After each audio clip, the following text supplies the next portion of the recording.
Hello everyone, welcome to Gate Academy. तो differential equation में हम कहाँ तक पहुंच चुके हैं? लेक्चर नंबर 20 तक। और partial differential equation last part होता है डिफरेंशियल इक्वेशन का, जिसके 3 लेक्चर ऑलरेडी हो चुके हैं और ये हमारा लेक्चर नंबर 4 है, मतलब पार्ट नंबर 4 है पार्शियल डिफरेंशियल इक्वेशन का।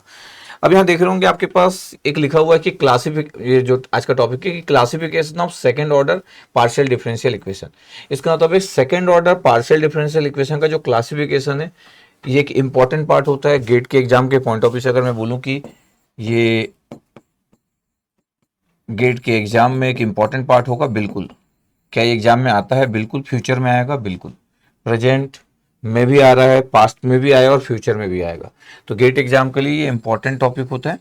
एक इक्वेशन भी लिखा हुआ है इसमें, और बस आपको यही आइडिया पता होना चाहिए कि जिस तरीके से लिखा हुआ है बस इसके बारे में आइडिया रहना चाहिए, थोड़ी सी इंफॉर्मेशन पे बेस्ड है। और जब हम पार्शियल डिफरेंशियल इक्वेशन पढ़ते हैं तो इसके बिना अधूरा है। अगेन अगर आपको ये ना पता तो मजा नहीं है। और ये one of the simplest topic है पार्शियल डिफरेंशियल इक्वेशन का, इसके बारे में बस आइडिया होना चाहिए। वो थोड़ा सा आइडिया, बहुत ऐसा भी नहीं कि बिग आइडिया, बट मैं पूरे तरीके से चीज़ों को कवर करूंगा क्योंकि मैं तो थोड़ा सा डिटेल करता ही हूँ। ठीक है, तो क्या स्पेशल बात करूंगा, क्या प्रेजेंट में आ रहा है, क्या पास्ट में आ चुका है, और क्या फ्यूचर में आ सकता है जो अभी तक नहीं आया वो भी बात करूंगा, और जो रूटीन में है वो भी बात करूंगा, मतलब हर टाइप की बात करूंगा। ठीक है, अब आपके पास दिख रहा है कि सेकंड ऑर्डर है। यू आपके पास दिख रहा है del square u del x square. अभी ये कवर पेज में बना हुआ है। इससे अगर मैं पूछूं कि इसको देख के आपको क्या लगता है, तो आप बोल सकते हो कि सर ये सेकंड ऑर्डर पार्शियल डेरिवेटिव है, u is the dependent variable और इंडिपेंडेंट वेरिएबल एक्स और वाई। बिल्कुल सही है। और अगर मैं बोलूं कि क्या है आपके पास, तो आप देख सकते हो कि सर ये जो इक्वेशन दिख रहा है आपके पास, सर ये लीनियर डिफरेंशियल इक्वेशन है। क्योंकि ये जो आपके पास दिख रहा है ABC, ये सर आपके पास कांस्टेंट है आपके पास, तो constant coefficient second order partial differential equation. और इसको आप लीनियर बोल सकते हैं, बिल्कुल लीनियर बोल सकते हैं। जब हम कांस्टेंट कोएफिशिएंट बोलते हैं तो लीनियर अपने आप हो जाता है। ये नॉन लीनियर तो तब होगा जब डिपेंडेंट वेरिएबल यहाँ पे मल्टीप्लाई होगा, ये डिपेंडेंट वेरिएबल का पार्ट होगा। अगर यहाँ पे एक्स भी मल्टीप्लाई है तब कांस्टेंट कोएफिशिएंट तो नहीं बोल सकते, तो भी लीनियर बोलेंगे। लेकिन यहाँ पे हमारा जो ABC है वो कांस्टेंट है, और जब कांस्टेंट कोएफिशिएंट होता है आपके पास तो बाय डिफॉल्ट लीनियर तो हो ही जाता है, कोई बात ही नहीं फिर तो जस्ट गुड आइडिया आपके पास होना चाहिए। तो second order partial differential equation का क्लासिफिकेशन कि क्या क्या होगा, ये आज हम पढ़ने जा रहे हैं। ठीक है, second order partial differential equation लिखा हुआ आपके पास। मेरे को लगता है कि किन बातों पे ध्यान देना चाहिए, इस बात पे ध्यान देना है कि जनरलाइज फॉर्म लिखा हुआ है, कि हमको फोकस करना है कि u जो है आपके पास वो फंक्शन ऑफ x और y, u is the dependent variable, और second order linear partial differential equation जैसा लिखा हुआ है। इधर लीनियर वर्ड इज इंपॉर्टेंट, कभी पूछ लिया गया कि क्या है तो लीनियर है भैया। और ABC जो दिख रहा है आपके पास ये कांस्टेंट होगा। तो मैं बात करता हूं कि देखो क्या है एक्चुअली, अगर मैं अच्छे से लिखूं कि क्या है, तो u is the function of x comma y, ऐसा लिख दिया हम लोग।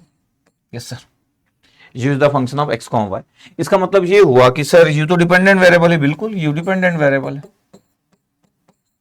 और x कॉमा y क्या है? इंडिपेंडेंट वेरिएबल है। ठीक है, हम यहाँ पे आपके पास जो टर्मोलॉजी लिख रहे थे कि डेल स्क्वायर यू, कई बार तो हम इस स्टाइल से भी लिख देते हैं इसको। क्या पता है कि अगर मैं इसको दो बार डिफरेंशिएशन करूं यू को with respect to x partial derivative, तो del square you upon del x square, del x x square. पता है इसको कई बार हम यू एक्स एक्स भी लिख देते हैं कि भाई दो बार डेरिवेटिव है with respect to x.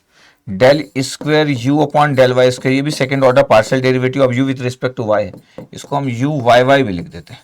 This one Y Y लिखा है, मतलब सेकंड ऑर्डर डेरिवेटिव दो बार लिखा आपके पास। यस, अगर मैं किसी को बोलूं कि देखो del square you upon del x square second order derivative of u है, partial derivative with respect to x and y, तो इसको आप बोल सकते हो यू एक्स वाई। अच्छा, इसका मतलब मैं किसी से ये पूछूं कि यार अगर मेरे को बताओ कि del u by del x से अगर है तो इसका क्या मतलब हुआ? कुछ नहीं सर, यू एक्स मतलब हुआ इसका। बिल्कुल सही। Del u by del y कहीं पे लिखा है, इसका क्या मतलब हुआ? सर यू वाई सर, बस। तो ये बताना चाह रहा हूं कि ये स्टाइल है आपके पास, और हम u को डिपेंडेंट वेरिएबल माने, x और y को इंडिपेंडेंट वेरिएबल माने। इसका मतलब सर डिपेंडेंट वेरिएबल तो कुछ भी हो सकता है, डिपेंडेंट वेरिएबल का कोई भी स्टाइल हो सकता है। जैसे हम u डिपेंडेंट है और x आपके पास है, हो सकता है x और y की जगह में कोई दूसरा चीज ले लूँ, टेम्परेचर ले लूँ, और कुछ भी ले लूँ आपके पास, तो फिर वो वाले टर्म्स यहाँ पे एग्जिस्ट करेंगे जो भी आपके पास इंडिपेंडेंट वेरिएबल होगा। तो डिपेंडेंट वेरिएबल ऐसा नहीं कि हर बार एग्जाम में u लिखा रहेगा, कुछ भी लिखा हो सकता है, z लिखा हो सकता है। अब u की जगह कोई z लिख दे तो फिर del square z upon del x square हो जाएगा, तो z एक्स एक्स लिख देंगे अपन, तो इसका कोई इशू नहीं है। इसका कोई इशू नहीं है। जैसे मैं अगर बोल दूं आपके पास कि अगर जेड आपके पास लिखा है फंक्शन ऑफ एक्स वाई और del square z upon del x square, तो जेड एक्स एक्स बोल देंगे कि जेड डिपेंडेंट वेरिएबल और एक्स एक्स मतलब सेकंड ऑर्डर डेरिवेटिव। तो यही सब मैं बात करने वाला हूं और बड़ा सिंपल बात है। सबसे इंपॉर्टेंट बात है कि एग्जाम के लिए इंपॉर्टेंट है और टफ नहीं है, एकदम सिंपल है, बस मेरी बातें सुनना है। तो बोला गया कि जनरलाइज फॉर्म ये हमारे पास है। अब जो second order derivative partial derivative u with respect to x, इसका जो कोफिशिएंट है वो ए है, इसको हम ए बोल रहे हैं। और second order derivative u with respect to x and y, ये बी है। और second order derivative partial derivative u with respect to y, इसका आपके पास सी है। अच्छा, फर्स्ट ऑर्डर डेरिवेटिव में कुछ भी लिखा हो इससे कुछ भी प्रॉब्लम नहीं, del u by del x, del u by del y, x y u, कुछ भी किसी भी फॉर्म में लिखा हो, डोंट वरी फॉर दैट। इसका मतलब यही हमारे पास ये जो कोफिशिएंट है। उसके बाद हमको ये क्लियर रहना चाहिए कि ये जो कोफिशिएंट है एबीसी आपके पास दिख रहा है, ये एबीसी कोफिशिएंट में जब हम बात करते हैं तो नॉर्मली आपके पास कांस्टेंट कोफिशिएंट होता है, बट हो सकता है कि कभी एबीसी इंडिपेंडेंट वेरिएबल का फॉर्म भी बन जाए। इसका मतलब है कि क्या यहाँ पे ये ए बी सी आपके पास इंडिपेंडेंट वेरिएबल का फॉर्म बन सकता है? बिल्कुल, ये भी बन सकता है। इसका मतलब ये हुआ कि अगर मैं बोलूं कि देखो यार, A del square u, A del square you upon del x x square, इसमें पता है ए क्या होगा? ए नॉर्मली कांस्टेंट रहता है, normally constant, normally constant. But ऐसा पॉसिबल है कि ए आपके पास क्या हो जाए? फंक्शन ऑफ एक्स हो जाए, फंक्शन ऑफ इंडिपेंडेंट वेरिएबल हो जाए। इंडिपेंडेंट वेरिएबल क्या है? एक्स है। ये पॉसिबल है, तो पॉसिबल, तो कोई इशू नहीं, इससे कोई भी इशू नहीं होगा। सिमिलरली अगर मैं बोल दूं आपके पास कि ये आपके पास लिखा है b del square you upon del x और डेल वाई, बी आपके पास ये, इसमें अगर मैं बोल दूं कि बी क्या होगा, तो जो बी होगा ये नॉर्मली कांस्टेंट, नॉर्मली कांस्टेंट, और बी क्या हो सकता है? Function of independent variable. But independent variable क्या है कि भैया फंक्शन ऑफ आपके पास एक्स हो सकता है और फंक्शन ऑफ वाई हो सकता है और function of x comma y, ये इंडिपेंडेंट वेरिएबल, तो भी लीनियर रहेगा। सिमिलरली अगर मैं एक और कलर चेंज करूं, मैं बोलूं कि देखो C del square you upon del Y square, इसमें सी क्या है? तो बोलिए सी आपके पास कांस्टेंट और फंक्शन ऑफ इंडिपेंडेंट वेरिएबल बिल्कुल हो सकता है, पॉसिबल है। फंक्शन ऑफ इंडिपेंडेंट वेरिएबल क्या? इंडिपेंडेंट वेरिएबल वाई सर, तो सी फंक्शन ऑफ वाई भी हो सकता है। ओके, इसका मतलब है कि इंडिपेंडेंट वेरिएबल का फंक्शन, क्योंकि आप में से पढ़ रहे हो डिफरेंशियल इक्वेशन, जिस दिन से पढ़ रहे हो उस दिन से हम कुछ बातों को पकड़ के रखें। जो लोग पहली बार इसी टॉपिक को पढ़ रहे होंगे तो उनको कभी कभी ये इंडिपेंडेंट वेरिएबल वाली बातें अच्छी नहीं लगेगी, लेकिन जो में से पढ़ रहा है डिफरेंशियल इक्वेशन पढ़ रहा है, पहले दिन से पढ़ रहा है डिफरेंशियल इक्वेशन, तो आपको इसमें कोई दिक्कत नहीं जाएगी, क्योंकि ये तुम्हारी पहली क्लास से फीलिंग है और अभी तक चले आ रहा है, इसको हम ब्रेक नहीं कर रहे, इस बात को ब्रेक नहीं कर रहा। ठीक है, अब मैं बोल रहा था कि अब आपके पास ये है, अब क्या बताया गया है कि तीन पार्ट में इसको हम डिवाइड कर रहे हैं। क्या तीन पार्ट में डिवाइड कर रहे हैं? तीन पार्ट में ये डिवाइड कर रहे हैं कि आपको b square minus four AC find out करना है, और b square minus four AC अगर फाइंड आउट करना है और अगर ये इक्वल टू 0 आ गया तो पता आपके पास ये पैराबोलिक होगा। इक्वल टू 0 अगर आ गया तो ये पैराबोलिक है, b square minus four AC। But greater than 0 आ गया ये, तो फिर आपके पास ये हाइपरबोलिक है, और अगर ये लेस देन 0 आ गया तो ये इलिप्टिक है। अगर आपको ये बात नहीं पता तो फिर आप इस क्वेश्चन का गलत आंसर देंगे या नहीं दे पाएंगे। अगर ये बात आपको नहीं पता b square minus four AC, तो ये पूरा का पूरा इंफॉर्मेशन बेस्ड है। ये जो कंसेप्ट है ये इंफॉर्मेशन बेस्ड है। ऐसे कंसेप्ट को मैं बोलता हूं information based concept, information based concept. और ये शॉर्ट नोट्स में होना चाहिए। क्यों शॉर्ट नोट्स में होना चाहिए? क्योंकि अब आपको आपकी जिंदगी कोई मैथ्स के टीचर तो आप हो नहीं, या फिर PhD तो कर नहीं रहे, तो डेली आपकी लाइफ में तो ये होता नहीं होगा, इसलिए ये आपके शॉर्ट नोट्स या नोट्स में रहना चाहिए प्रॉपर, और इसको हमेशा पलटते रहना चाहिए, क्योंकि आप भूल जाओगे कि ग्रेटर देन 0 में वो हाइपरबोलिक था कि इलिप्टिक था। एक दिन याद रहेगा, 2 दिन याद रहेगा, 7 दिन बाद आपको पहला और तीसरे में डाउट आ जाएगा। इसलिए ये इन्फॉर्मेशन बेस्ड कंसेप्ट है कि भैया अच्छा ये भी पता होना चाहिए कि ए क्या है, इसमें बी क्या है और सी क्या है, ये भी पता होना चाहिए, किसका कोफिशिएंट है ABC, ये पता होना जरूरी है। इसका मतलब है कि ये इंपॉर्टेंट, ये इक्वेशंस के बारे में पता होना ये इंपॉर्टेंट है, और इस इक्वेशन के बाद इसकी कंडीशन। और सर जो फर्स्ट ऑर्डर वगैरह लिखे, डोंट वरी फॉर दैट, वो दिखे पूरा फंक्शन एक साथ डाल दिया। ओके सर, ठीक है। अब आपके पास क्लासीफाई आपके पास करना है और ऐसा लिखा हुआ है, ठीक है, मैं लगभग 10 एग्जाम्पल ले रहा हूँ, फिर मैं गेट के क्वेश्चन भी लेता हूँ। लगभग 10 एग्जाम्पल दिख रहा है आपके पास, उसके गेट के क्वेश्चन लेता हूँ। जब मैं बोलता हूँ कि यू एक्स एक्स है, ऐसा दिख रहा है आपके पास? Yes sir. इसका क्या मतलब हुआ सर? आप तो बताए थे सर, क्या बताए थे कि sir 2 del square you upon del x x square इसको लिख सकते हैं। बिल्कुल सही आप पकड़े हो। और 4 u x y sir 4 del square you upon sir del x del y, बिल्कुल सही है।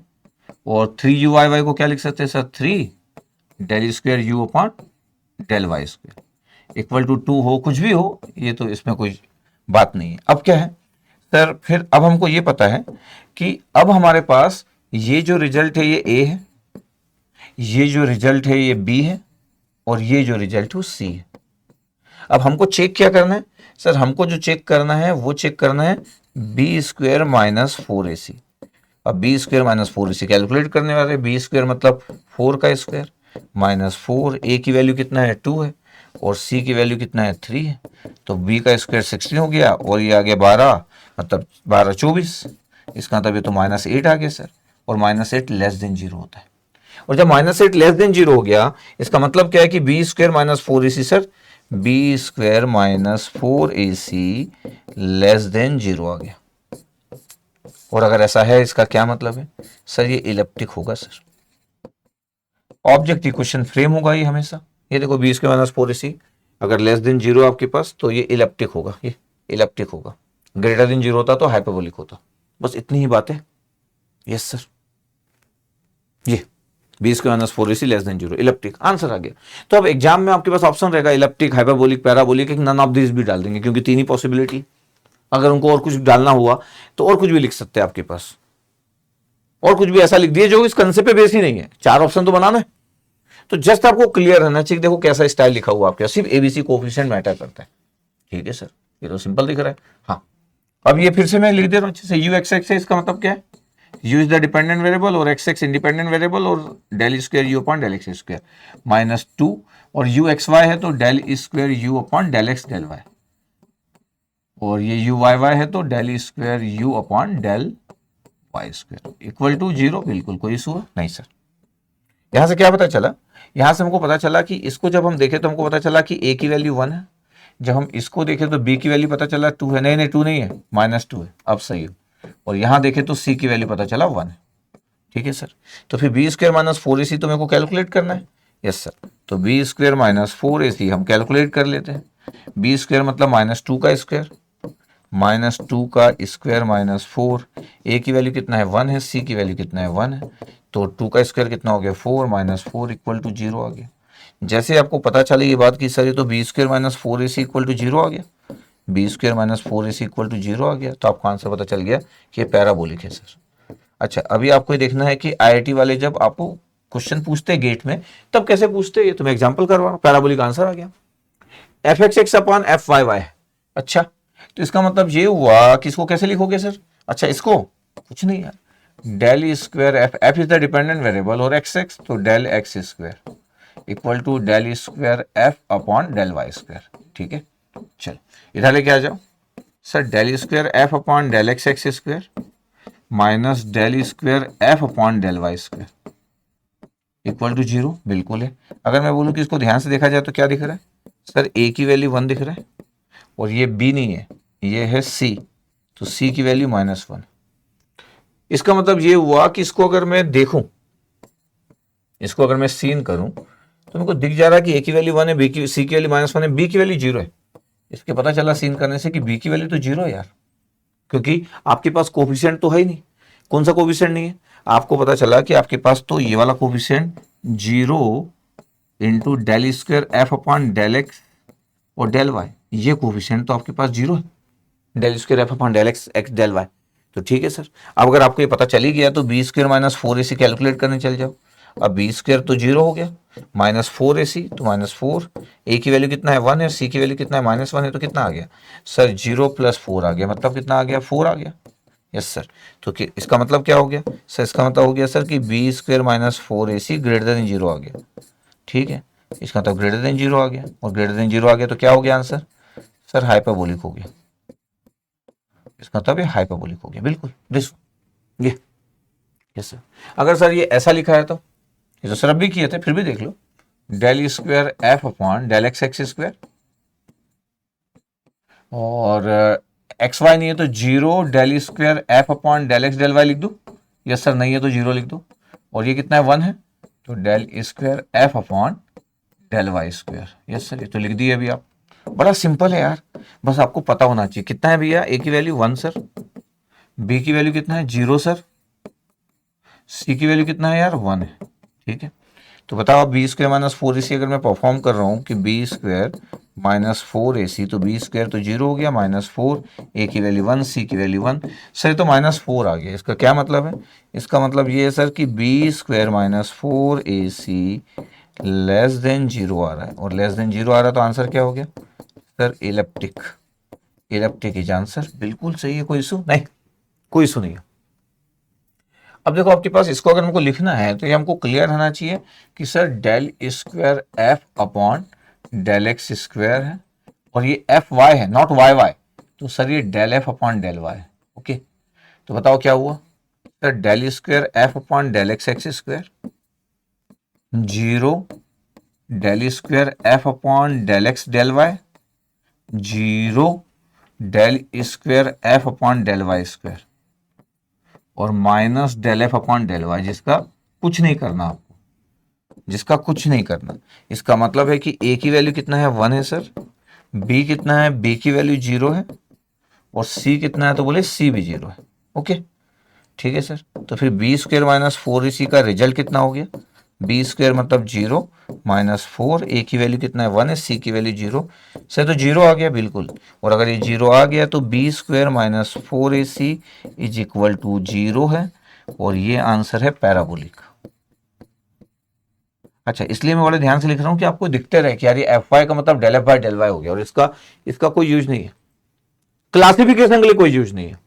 ओके, अब आपके पास देखो क्या दिख रहा है sir, phi is the dependent variable दिख रहा है बिल्कुल। अगर आप ध्यान से देखोगे तो आपको दिख जाएगा कि sir phi is the function of x comma y, दिख रहा है आपके पास। तो phi is the dependent variable, कोई बात ही नहीं है, और x comma y is the independent variable, बिल्कुल। एक सेकेंड ऑर्डर आपके पास लीनियर, अगर मैं बोलूं इसको क्लासीफाई करो तो second order linear, constant coefficient तो है, second order linear homogeneous differential equation, partial differential equation है। अगर मैं डायरेक्ट बोल दूं कि सर इसमें डायरेक्ट लिख दे क्या अपन? हाँ डायरेक्ट लिख लो, जब डायरेक्ट सब दिया था तो ए की वैल्यू 1 है, परफेक्ट है। ध्यान देना, ऐसा नहीं कि ये आगे और ये पीछे हो, ध्यान रख लेना कि डेल एक्स डेल वाई, तो बी की वैल्यू कितना है सर 4 है, और सी की वैल्यू कितना है सर 4 है सर। चलो, अगर ऐसा है आपके पास तो बी स्क्वायर माइनस 4ac का रिजल्ट कितना हो गया सर? बी स्क्वायर का वैल्यू 16 हो गया, -4, ए की वैल्यू 1 आ गया, सी की वैल्यू 4 आ गया सर, 16 माइनस 16 सर 0 आ गया। इसका मतलब है कि sir B square minus 4ac तो 0 आ रहा है, yes, b square minus 4ac 0 आ रहा है। इसका मतलब आंसर क्या हो गया सर? पैराबोलिक। आंसर हो गया parabolic. Okay, yes sir, answer parabolic हो गया। अब बताओ आपके पास, अब जैसे ये लिखा हुआ है, जैसे आप इसको देख रहे होंगे कि y del five by del x minus x d y 2x square minus y square, जैसे आप यहाँ पे देख रहे होंगे। अब अगर यहाँ पे मैं एक चीज़ और कर दूँ आपके पास क्वेश्चन में, कि यहाँ पे एक चीज़ और कर देता हूँ, x ग्रेटर देन 0 और y ग्रेटर देन 0, सर ये क्योंकि मतलब क्वेश्चन में मेंशन है, ठीक है, x 0 और y ग्रेटर देन 0, ठीक है, डोंट वरी। अच्छा, मेरे से कोई पूछे कि सर ये इंडिपेंडेंट वेरिएबल क्या है, phi is the dependent variable, मैं हमेशा इस बात को ध्यान देता हूँ क्योंकि मेरा मेन फोकस यही है कि sir phi is the function of x comma y. इसका मतलब फाई क्या है? डिपेंडेंट वेरिएबल है, और एक्स कॉमा वाई क्या इंडिपेंडेंट वेरिएबल है। तो अगर सामने इंडिपेंडेंट वेरिएबल अगर लिखा भी है, देखो सामने इंडिपेंडेंट वेरिएबल लिखा भी है तो कोई प्रॉब्लम नहीं है, second order linear partial differential equation है ये, second order linear partial differential equation है। तो अगर मैं बोलूं कि क्या है आपके पास, तो second order linear partial differential equation. Okay, ठीक है सर। अगर मैं बोलूं कि देखो यार यहाँ पे क्या वैल्यू है, बोले सर ए की वैल्यू एक्स वाई है, ठीक है, ध्यान से देखना, ठीक है, ये डेल एक्स डेल वाई है, डेल एक्स डेल वाई है ये, तो बी की वैल्यू कितना है, माइनस भी लगाना बाहर का, minus sir x square minus y square, चलो ठीक है। सी की वैल्यू कितना है, माइनस भी लगाना सर, माइनस एक्स वाई। इसका क्या यूज इधर का? नो यूज, क्लासिफिकेशन के लिए कोई यूज नहीं, नो यूज फॉर क्लासिफिकेशन। अगर मैं बोलूँ कि इसका क्या यूज है, तो इसका कोई यूज नहीं है, no use for qualification, no use for classification, classification के लिए कोई यूज नहीं है भाई साहब, no use for classification, second order PD के क्लासिफिकेशन के लिए कोई यूज नहीं है। ठीक है, एबीसी आ गया। अच्छा, मैं कैलकुलेट करने क्या जाऊंगा सर, कैलकुलेट करने जाओगे बी स्क्वायर माइनस 4ac। अच्छा, लीनियर है क्योंकि ये सब इंडिपेंडेंट वेरिएबल सामने लिखे, बी स्क्वायर करोगे तो क्या होगा, माइनस का स्क्वायर कर दोगे तो माइनस, अच्छा से लिख रहा हूँ इसलिए पूरा पूरा ऐसा लिख रहा हूँ, तो माइनस का स्क्वायर कर देता तो ये पूरा बी स्क्वायर हो गया।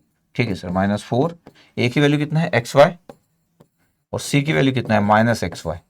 अच्छा हाँ, कितना आ रहा है ये, 20 के -4ac। सर देखो माइनस तो प्लस हो गया sir, x square minus y square का स्क्वायर आ रहा है, ये बी स्क्वायर -4 एक्स स्क्वायर और वाई स्क्वायर आ रहा है। ठीक है, चेक कर ले। यस सर, ए माइनस बी का स्क्वायर कर लेते, तो ए का स्क्वायर करोगे एक्स की पावर 4, बी का स्क्वायर करोगे वाई की पावर 4, -2 भी करोगे तो 2 x square y square, plus कितना था ये sir 4x square y square.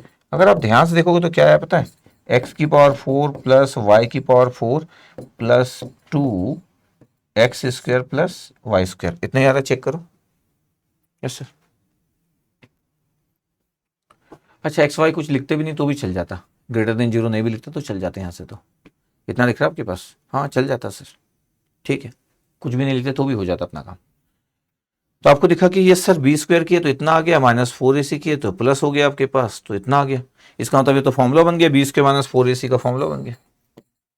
तो अगर आप वो नहीं भी लिखते तो भी कोई इशू नहीं होता है, मतलब कौन सा, वो ग्रेटर देन 0 वाला। अच्छा, इससे रिजल्ट कितना है ध्यान से देखते हैं अपन, रिजल्ट कितना है सर, बी स्क्वायर -4ac का जो आंसर आ रहा है वो आया x square plus y square का होल स्क्वायर।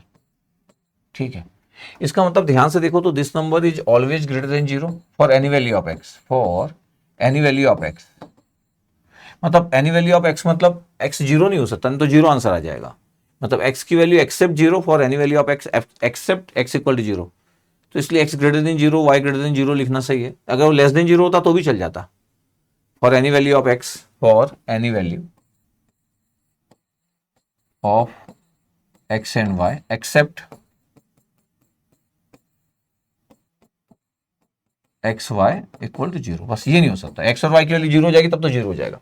इसलिए चलो ठीक है कि मैं दे दिया था, अच्छा बोल देते हैं कि गिवन था करके, तो अच्छी बात हो गई, चलो अच्छी बात है। चलो एक्स ग्रेटर देन 0 था, वाई ग्रेटर देन 0 था, तो आपको x greater than 0 y greater, even ये लेस देन 0 था तो भी इसका स्क्वायर है ना, फिर उसका स्क्वायर है। इसका मतलब आंसर कितना आया कि सर बी स्क्वायर -4ac का रिजल्ट ग्रेटर देन 0 आ रहा है, और इसका मतलब ये होता है कि हाइपरबोलिक है, इज अ हाइपरबोलिक, ये हाइपरबोलिक आया। देखो जरा ध्यान से सर, ये पैराबोलिक हो सकता है कि अगर एक्स और वाई की वैल्यू 0 होगी, लेकिन फिर एक्स और वाई की वैल्यू 0 होगी तो भी तो कोफिशिएंट ही सामने के 0 हो जाएंगे, तो डोंट वरी फॉर दैट। ठीक है, तो हाइपरबोलिक। अगर इस क्वेश्चन में sir x less than 0 y less than 0 रहता तो भी, या एक्स ग्रेटर देन 0 दिया रहता वाई लेस देन 0 दिया रहता तो भी, कोई भी कॉम्बिनेशन होता है एक्सेप्ट एक्स 0 वाई 0 नहीं दिया रहता तो हर केस में आंसर सही आता, मतलब हाइपरबोलिक ही आता। X square plus y square greater than 0 है, अब दोनों ग्रेटर देन 0 कर लो, दोनों लेस देन 0 कर लो, कोई भी एक ग्रेटर देन 0 और एक लेस देन 0 कर लो, आंसर में कोई चेंज नहीं होगा, हाइपरबोलिक। ठीक है, ऐसा कभी कभी कोई लिख देता है ना, तो आपको बस ये पता हो कि अभी आपको ये तो नहीं पता चल रहा कि डिपेंडेंट वेरिएबल क्या है, पता चल रहा है कि नहीं सर, इंडिपेंडेंट वेरिएबल पता चल गया। तो फ्रॉम इक्वेशंस क्या मिल रहा पता आपके पास, अब ध्यान देखना, from equation x comma y independent variable, और क्या लिख रहा है, नहीं कुछ नहीं लिख रहा सर, और मैं बोल दूं कि assume u equal to dependent variable. अच्छा, आपको अगर थोड़ा बहुत भी याद है तो जो आपके पास आर लिखा होता है पार्शियल डेरिवेटिव में, तो del square you upon del x x square लिख देते हैं अपन आर, और फिर उसके बाद एस लिखते थे del square you upon del x x del y. अच्छा, ये सब बातें अभी और भी होगी, मेरा बचा ही अभी पार्शियल डेरिवेटिव कुछ ना कुछ बात, और टी लिखते थे तो del square you upon del Y square, अगर यू डिपेंडेंट वेरिएबल, अगर जेड है तो यू की जगह जेड आ जाएगा। ये हम लिखते थे आरएसटी, ये हम मैक्सिमम मिनिमम कंसेप्ट में भी यूज कर सकते थे, कंसेप्ट ऑफ मैक्सिमम मिनिमम पढ़े थे तो वहां पे भी यूज किए थे, concept of maximum minimum, concept of partial मतलब कैलकुलस में concept of maxima and minima में यूज कर चुके हैं ये आरएसटी की वैल्यू को इस तरीके से। ठीक है, तो कुछ नया नहीं है, लेकिन फिर भी कुछ लोग सिर्फ डिफरेंशियल इक्वेशन ही में से पढ़ रहे होंगे, वो कभी ये यूज नहीं किए होंगे। तो मैं ये भी यूज करूंगा, आरएसटी भी, अभी पार्शियल डेरिवेटिव का चौथा लेक्चर, 2-3 लेक्चर और लूंगा मैं, पार्शियल डेरिवेटिव के 2-3 लेक्चर और लूंगा। ठीक है, तो जब भी ऐसा कभी आरएसटी के फॉर्म में लिखा हो तो इसके लिए किसी को परेशान होने की नीड नहीं है कि सर ये मेरे को समझ नहीं आया था। नहीं नहीं, आरएसटी वैसे तो गेट के पेपर में हमेशा चीजों को मेंशन कर देते हैं, गेट के भी। अच्छा, पी और क्यू भी मैं मेंशन करूंगा कि वो del u by del x होता है और एक del u by del y होता है, तो वो भी आपके पास रहेगा, तो उसके लिए भी आपको वरी करने की नीड नहीं है। पी और क्यू भी डिफाइन करते हैं, इसका मतलब है कि अब आने वाले जो 2-3 लेक्चर रहेंगे उसमें पी क्यू आरएसटी वगैरह टाइप की कुछ कुछ बातें करूंगा, कुछ मजेदार बातें करूंगा। ठीक है, तो आरएसटी कहीं पे अगर लिखा है इसका ये मतलब है, और ये ऑलरेडी मैक्सिमम मिनिमम के कंसेप्ट में यूज करते हैं। सर मैं तो मैक्सिमम मिनिमम नहीं पढ़ा, दो टाइप के स्टूडेंट हो सकते हैं कि yes sir we know that, दूसरा सर ये क्या हो गया सर, ये तो इस टॉपिक में आज तो आप नहीं बताएं। तो मैं बोल रहा हूँ मैक्सिमम मिनिमम में हम आरएसटी यूज करते थे, इसलिए यूज कर लिया। ये किसी टेक्स्ट बुक से लिया है क्वेश्चन, ये जो दिख रहा है ये किसी टेक्स्ट बुक का पार्ट है, तो मैं ले लिया। बट अगर आपको नहीं भी पता है तो अभी हम आने वाले लेक्चर में आरएसटी खूब यूज करने वाले, मतलब अच्छे से यूज करने वाले। मतलब पार्शियल, अभी डिफरेंशियल इक्वेशन एंड करने में 3-4 लेक्चर वो बचा है, मतलब पार्शियल डिफरेंशियल इक्वेशन। ठीक है सर, तो फिर अब आपके पास ये इक्वेशंस क्या हो गया। अब अगर मैं बोलूं कि इक्वेशंस क्या हो गया, तो वाई स्क्वायर आर था। यस सर, तो वाई स्क्वायर आर अगर आपके पास लिखा है तो ये वाई स्क्वायर है, और आर की वैल्यू डिपेंडेंट वेरिएबल आप यू मान लिए थे, तो del square you upon del x x square, ये हो गया। यस सर, और क्या था, -2xy, -2xy, और f की वैल्यू क्या लिखोगे सर, x की वैल्यू लिख लिए sir del square you upon del x del y. ठीक है, प्लस एक्स स्क्वायर टी है। Yes sir, plus x square t है, तो टी की वैल्यू क्या होगी sir, del square u del Y square, इतना ही हुआ। Yes sir, y square p by x है, उसका कोई यूज नहीं है, लिख देता हूं, बट फिर भी y square p by x है। इवन यहाँ पे मिस्टेक भी हो सकती है कि एक्स स्क्वायर वाई है तो ये वाई होगा पक्का, मतलब इसका कोई जरूरत, मतलब ये वाई, लेकिन इसका कोई यूज है नहीं, क्योंकि पी और क्यू का कोई यूज नहीं है, इसलिए पी और क्यू को डिफाइन करने में भी मैं ज्यादा ध्यान नहीं दिया, मतलब ज्यादा इंटरेस्ट नहीं लिया मैं, क्योंकि क्लासिफिकेशन में इसका कोई नीड नहीं है। X square q upon y, तो आपको पता है, क्या पता है कि इसका कोई यूज नहीं होता है, नो यूज फॉर क्लासिफिकेशन।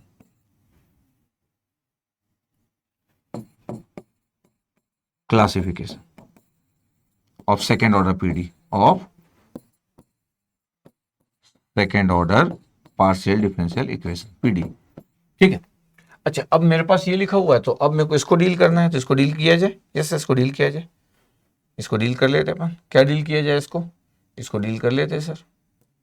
ये आपके पास हो गया ए, ये हो गया वाई स्क्वायर ए। अच्छा हाँ, ये देखो बी की वैल्यू कितनी आ गई, डेल एक्स डेल वाई है। Yes sir, -2xy sir. ठीक है, सी की वैल्यू सर एक्स स्क्वायर। ये तो मैं कैलकुलेट क्या करने जाऊंगा सर, कैलकुलेट हम करने जाएंगे sir B square -4ac, b square -4ac। अब बी स्क्वायर इसका स्क्वायर किया तो कितना हो गया sir, 4x square y square हो गया, -2xy का स्क्वायर -4, ए की वैल्यू कितना है वाई स्क्वायर, और सी की वैल्यू कितना है एक्स स्क्वायर। सर तो जीरो आ गया, देखो जरा ध्यान से, जैसे जीरो आ रहा है सर, ये तो इसका मतलब B square -4ac equal to zero आ गया, और अगर ये जीरो आ गया इसका मतलब ये क्या है सर, पैराबोलिक है। चलो अच्छी बात है, पैराबोलिक है, ये आ गया। तो इस टाइप की इक्वेशन, अभी गेट का क्वेश्चन दिखा रहा हूं मैं आपको, ऐसा नहीं कि अपन ऐसे कुछ कुछ पढ़ रहे हैं, गेट के बारे में बात कर रहे हैं। अब जैसे आपके पास ये दिया हुआ, अब मेरे को दिख रहा है कि यू तो है आपके पास डिपेंडेंट वेरिएबल, लेकिन इस बार एक्स और वाई नहीं दिया, टी और एक्स लिखा है। तो मेरे को बताओ कि यार यू फंक्शन ऑफ क्या है sir, you function of T comma x या एक्स कॉमा टी, कुछ भी लिख सकते हो, टी और एक्स है sir, you function of T comma x है। तो आप ये बोल सकते हो कि सर मैं इसको दो तरीके से लिख सकता हूँ, कि सर इसको मैं पहले लिख दे रहा हूँ, इसको बाद में लिख दे रहा हूँ। ठीक है, ध्यान से देखना। तो सर डिपेंडेंट वेरिएबल क्या है, डिपेंडेंट वेरिएबल यू है, इसमें तो कोई इशू नहीं है। और इंडिपेंडेंट वेरिएबल क्या है, इंडिपेंडेंट वेरिएबल टी और एक्स है, एक्स और वाई नहीं लिखा, टी और एक्स लिखा है। ठीक है, ये सब वेव इक्वेशन होती है, जहां पे टाइम और स्पेस दोनों होता है, द वेव इक्वेशन। बातें करूंगा भी 3-4 लेक्चर में, तो और भी बातें करूंगा, आज तो क्लासिफिकेशन की बात कर रहा हूं। तो ये टी और एक्स के फॉर्म में लिखा हुआ है। कोई बोल सकता है कि सर ये मैं इक्वेशन ऐसा लिख दे रहा हूं, कैसा इक्वेशन लिख दे रहा हूं सर। पहला थॉट ये है कि आपके पास कि ये टी आपके पास del square u by del t square लिखा है। Yes sir, plus 0 del square you upon del t del x, और -c square del square you upon del x square equal to 0, ऐसा लिखा। इससे क्या हुआ, इसका मतलब है कि मैं बोलना चाह रहा हूँ कि ए की वैल्यू 1, ए की वैल्यू 1 है बिल्कुल, मैं बोलना चाह रहा हूँ बी की वैल्यू 0, और मैं बोलना चाह रहा हूँ सी की value minus c square. Yes, okay, ऐसा मैं बोलना चाह रहा हूँ। Yes sir. तो फिर बताओ बी स्क्वायर माइनस 4ac कितना आएगा sir? B square minus 4ac की वैल्यू बी स्क्वायर 0 माइनस 4, ए की वैल्यू 1 है और सी की वैल्यू माइनस सी स्क्वायर। तो रिजल्ट कितना आ गया? B square minus 4ac। Sir B square minus 4ac ये आ गया आपके पास 4c स्क्वायर। ये अच्छा, ये कोफिशिएंट आपके पास यहाँ पे जो सी की वैल्यू है नेगेटिव नहीं होती आपके पास, क्योंकि जो वेव इक्वेशन पढ़ते हैं आपके पास तो अलग बात है, लिखा रहता है इसके जो कोफिशिएंट होते हैं ये आपके पास, ये इक्वेशन से अगर कभी पढ़ोगे आपके पास ये सब जो इक्वेशंस होता है ये फिर वेलोसिटी ऑफ लाइट से रिलेटेड कर देते हैं हम लोग, मतलब बातें हैं, मतलब वेलोसिटी ऑफ लाइट से रिलेट कर देते हैं, फिजिक्स वगैरह में पढ़े होंगे तो। बट ठीक है, अभी तो आप मैथ्स पढ़ रहे हो, अभी कहाँ मैं आपको ले जाऊँ। कंप्यूटर साइंस वाला सोचेगा कि ये सर बार बार इधर उधर चले जाते हैं करके, या दूसरे ब्रांच वाला कोई सोच सकता है। तो 4c स्क्वायर, सी आपके पास इस इक्वेशन में जो वेव का इक्वेशन है इसमें वेलोसिटी ऑफ लाइट होता है, तो 3 × 10⁸ मीटर पर सेकेंड ये आपके पास वेलोसिटी ऑफ लाइट या फेस वेलोसिटी बोल सकते हैं, बट मैं ज़्यादा टर्मोलॉजी में भी जाना नहीं चाह रहा हूँ। तो 4c स्क्वायर कुछ भी डिफाइंड नहीं है, तो this coefficient is always greater than 0, इसका मतलब है ये आपके पास ग्रेटर देन 0 आएगा।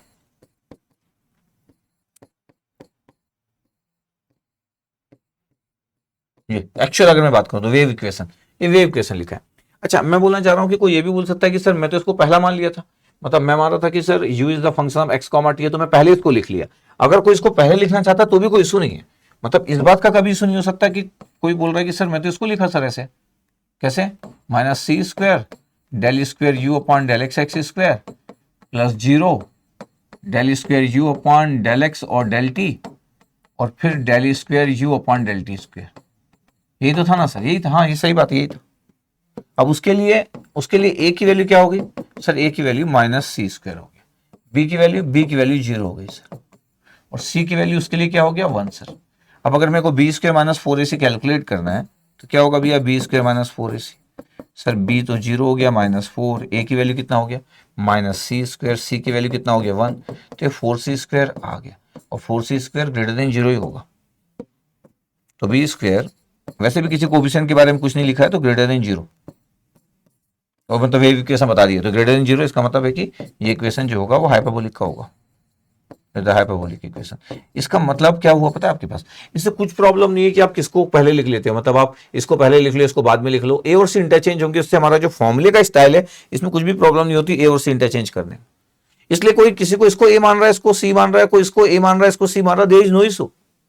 बट मैं बोल रहा हूं कि हर बार ऐसा नहीं होगा कि एक्स और वाई ही इंडिपेंडेंट वेरिएबल होंगे, इस बार टी और एक्स है, ये वेव का इक्वेशन लिखा है जिसमें स्पेस और टाइम दोनों इन्वॉल्व होते हैं। खूब यूज करते हैं मैकेनिकल वाले, सिविल वाले, ये सब यूज करते हैं हीट वेव इक्वेशन, फिजिक्स की इक्वेशंस को बहुत मैकेनिकल वाले खूब पढ़ते हैं, और इलेक्ट्रॉनिक्स इलेक्ट्रिकल वाले भी इलेक्ट्रोमैग्नेटिक फील्ड जब इक्वेशन पढ़ते हैं तो वो भी खूब पढ़ते हैं। ऐसे इक्वेशंस अगर कभी आप देखोगे तो आपको दिख जाएगा, ये del square you upon del t square, और ये आपके पास है।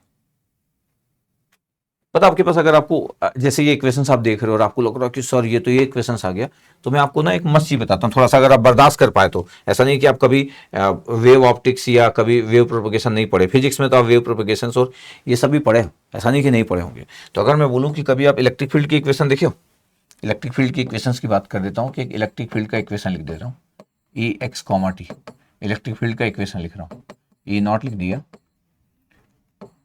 Cos omega t minus beta x, और आपके पास इलेक्ट्रिक फील्ड का कोई कंपोनेंट लिख दिया, मान लेते हैं कि वाई। तो इलेक्ट्रिक फील्ड का वाई कंपोनेंट है, इसमें बीटा जो होता है वो फेस कांस्टेंट होता है, और एक्स आपके पास जो दिख रहा है आपके पास उस डायरेक्शन, इलेक्ट्रिक फील्ड आपके पास ये है, और इलेक्ट्रिक फील्ड का कंपोनेंट ये आपके पास। तो जो वेव प्रोपगेशन का डायरेक्शन है वो एक्स है, direction of wave propagation x है आपके पास, यहाँ पे जो लिखा रहता है। अच्छा, अभी तो मैं कोई वेव प्रोपगेशन तो पढ़ा नहीं रहा हूँ, पता ये 2 डायमेंशन है, इसमें देखो टाइम और स्पेस दोनों है, इसमें टाइम और स्पेस दोनों है। अगर आप कभी भी फिजिक्स अगर 12th पढ़े तो ये टाइम का आपके पास है, तो कोई ये ना बोलेगा कि सर मैं केमिकल वाला हूँ और सर मैं तो देखा नहीं हूं, लेकिन टेक्निकली केमिकल, सिविल, मैकेनिकल, ये सब इस टाइप की इक्वेशन को देखते हैं, इस टाइप की इक्वेशन को देखते हैं जो ये हीट वेव का इक्वेशन लिखा रहता है। मैं इलेक्ट्रॉनिक्स, इलेक्ट्रिकल, आयन वाले की बात कर रहा हूँ कि कभी आप इलेक्ट्रिक वेव प्रोपगेशन पढ़े होंगे तो आपको पता है कि बीटा फेज कांस्टेंट होता है, और ये इलेक्ट्रिक फील्ड का इक्वेशन लिख दिया। इस बात में जो लोग भी पढ़ते हैं उनको क्लियर है कि इलेक्ट्रिक फील्ड का वाई कंपोनेंट है, direction of propagation x direction में है, बीटा फेज कांस्टेंट है। मेरा बताने का ऑब्जेक्टिव है कि देखो टाइम और स्पेस है, 2 डायमेंशन आपके पास, ये एक टाइम और है। इसका मतलब ये हुआ कि आपके पास जो ई है, इलेक्ट्रिक फील्ड जो है वो डिपेंडेंट वेरिएबल है, और इंडिपेंडेंट वेरिएबल क्या है, ये आपके पास टी और एक्स। एक्स कॉमा जो टी है वो इंडिपेंडेंट वेरिएबल। देखना मैं मस्त बात बता रहा हूं, कभी आप सुने होंगे कि जो फेस वेलोसिटी रहता है, वेलोसिटी ओमेगा बाई बीटा होता है, और ओमेगा की वैल्यू 2 पाई एफ होता है, और बीटा आपके पास 2 पाई बाई लेमडा होता है। तो फिजिक्स में आप पढ़ते थे कि जो वेलोसिटी होता था वो एफ इंटू लेमडा हो जाता था, और अगर हम फेस वेलोसिटी अगर फ्री मीडियम में यूज कर रहे हैं तो ये एफ इंटू लेमडा जो रहता था, यही आपके पास फ्री स्पेस में जब हम करते थे तो ये वीसी बन जाता था। इसको दुनिया सी भी बोलती थी, इसलिए कई बार फिजिक्स में सी इक्वल टू एफ लेमडा आप पढ़े भी होंगे। कि आपको फ्रिक्वेंसी पता है तो आप वेवलेंथ निकाल सकते हैं, वेवलेंथ पता है तो फ्रिक्वेंसी निकाल सकते हैं, ऐसा आप देखे होंगे। फिजिक्स की बात कर रहा हूं मैं, अभी इंजीनियरिंग की बात भी उतनी नहीं कर रहा हूं। तो ये आपके पास है। अगर मैं बोलूं कि देखो ध्यान से देखना, आप इस इक्वेशंस को अगर ध्यान से देखा जाए कि सर लिख लेते हैं सर करके, मैं साइन का इक्वेशन भी लिख सकता था। तो अगर मैं बोलूं कि डेल स्क्वायर मतलब डेल ई बाई, ये कर लेता हूं पहले, del E by del x करूं, yes sir del E by del x कर लो सर। देखना ध्यान से, मस्त मजेदार चीज है।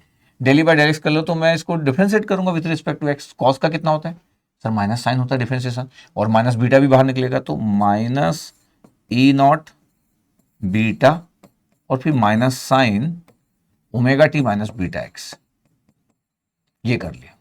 ठीक है, अब मैं वो कंपोनेंट नहीं लिख रहा हूँ, सिर्फ इलेक्ट्रिक फील्ड लिख रहे हैं, तो फिर यहाँ पे वेक्टर बनाता और ए वाई लिखता, छोड़ दो उसको। Del E by del x लिखा, एक बार डिफरेंशिएट करते हैं। अच्छा ये कितना हो गया पता है, प्लस हो गया E naught beta sine omega t minus beta x, ये आपके पास हुआ इलेक्ट्रिक फील्ड का आपके पास विथ रिस्पेक्ट टू स्पेस। अब सेकंड ऑर्डर डेरिवेटिव निकाल रहा हूं इसी इलेक्ट्रिक फील्ड का विथ रिस्पेक्ट टू स्पेस, मतलब एक्स है। डायरेक्शन प्रोपगेशन कुछ भी हो सकता है, एक्स वाई जेड, अभी मैं एक्स मेंशन किया। एक बार फिर से डिफरेंशिएट करूंगा तो क्या होगा, साइन का कॉस होगा और माइनस बीटा फिर बाहर आ जाए, मतलब माइनस बीटा बाहर आ जाएगा, तो माइनस ई नॉट और बीटा का स्क्वायर हो गया, क्योंकि माइनस बीटा बाहर आया, और साइन का क्या हो गया, cos omega t minus beta x. ये कौन सा इक्वेशन हुआ सर, इक्वेशन नंबर 1। ये इलेक्ट्रिक फील्ड हो गया second order derivative, partial derivative. Partial derivative इसलिए because there are 2 independent variable, time and space. Yes sir, अगर मैं बोलूं कि मैं अगर इसको टाइम के रिस्पेक्ट में अगर मैं डिफरेंशिएट कर रहा हूं तो फिर क्या होगा। अच्छा टाइम के रिस्पेक्ट में आप डिफरेंशिएट करना चाहते हो तो del E by del t कर लेते, तो del E by del t करोगे तो क्या आएगा, ओमेगा बाहर आ जाएगा, माइनस ई नॉट और ओमेगा और उसका साइन, इसलिए माइनस आया, omega t minus beta x. ठीक है, चलो एक बार और कर लो। तो sir with respect to time second order derivative लिया, तो फिर से ओमेगा बाहर आ गया, तो माइनस ई नॉट और ओमेगा का स्क्वायर, और साइन का क्या हो गया, cos omega t minus beta x. ये इक्वेशन 2 है और ये इक्वेशन 1 है।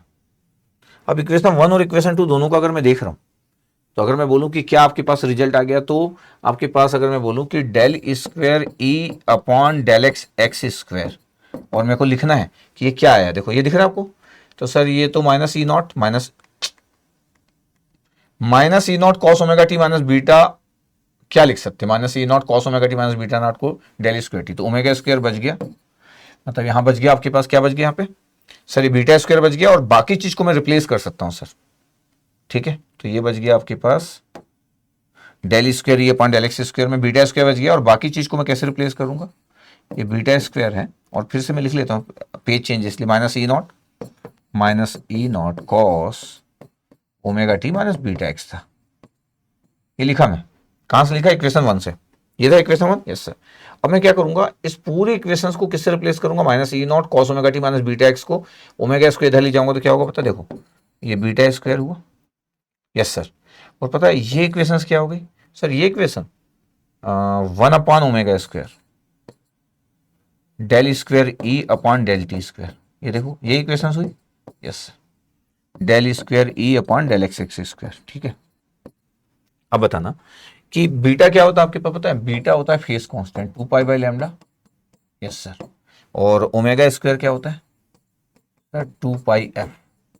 तो मेरे को बताओ बीटा स्क्वायर कितना हुआ sir, 4 pi square lambda square, ये हुआ। Yes sir. और ये बीटा और ओमेगा स्क्वायर, तो beta square upon omega square का रिजल्ट कितना आ रहा है sir, beta square upon omega square का सर 4 पाई स्क्वायर है, और ओमेगा की वैल्यू 2 पाई एफ है, तो ओमेगा की वैल्यू 2 पाई एफ था। ये ओमेगा की वैल्यू 2 पाई एफ है, ये ओमेगा की वैल्यू 2 पाई एफ, तो ओमेगा की स्क्वायर करोगे तो 4 पाई एफ स्क्वायर आ जाएगा। तो ये आ गया सर 4, देखना ध्यान से, 4 pi square lambda square divide by कितना आ गया, 4 पाई स्क्वायर और एफ स्क्वायर। अब हुआ क्या कि ये 4 पाई स्क्वायर कैंसिल आउट हो गया और ये आ गया F 4 pi upon omega square, 4 pi upon lambda square और 4 पाई एफ, तो 4 पाई एफ स्क्वायर था यहाँ पे।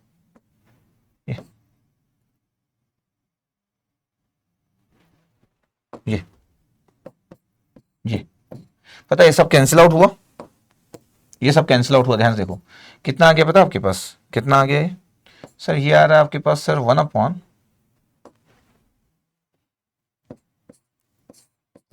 एफ स्क्वायर लैम्डा स्क्वायर, मतलब 1 अपॉन सी स्क्वायर आ रहा है सर, ये 1 अपॉन सी स्क्वायर आ रहा है। किसकी वैल्यू आ गई, ओमेगा स्क्वायर अपॉन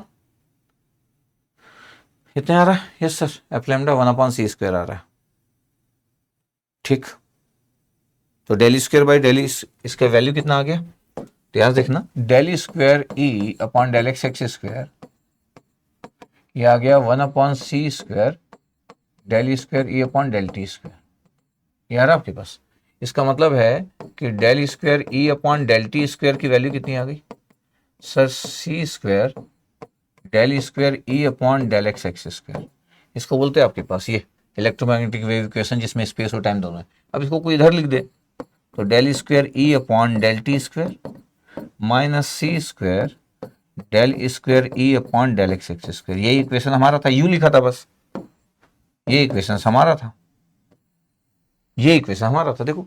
इसलिए आपके पास ये आपके पास हमेशा वैलिड इक्वेशन होगी, और ये इक्वेशन पूरी दुनिया यूज करती है, जहां जहां पार्शियल डेरिवेटिव की जरूरत पड़ती है, चाहे वो मैकेनिकल वाले हो सिविल वाले हो। मैकेनिकल का तो मेरे को आइडिया है कि एचएमटी वगैरह में भी पढ़ते हैं वो सब चीज़ों को, क्योंकि हीट वेव इक्वेशन पढ़ते हैं वो लोग।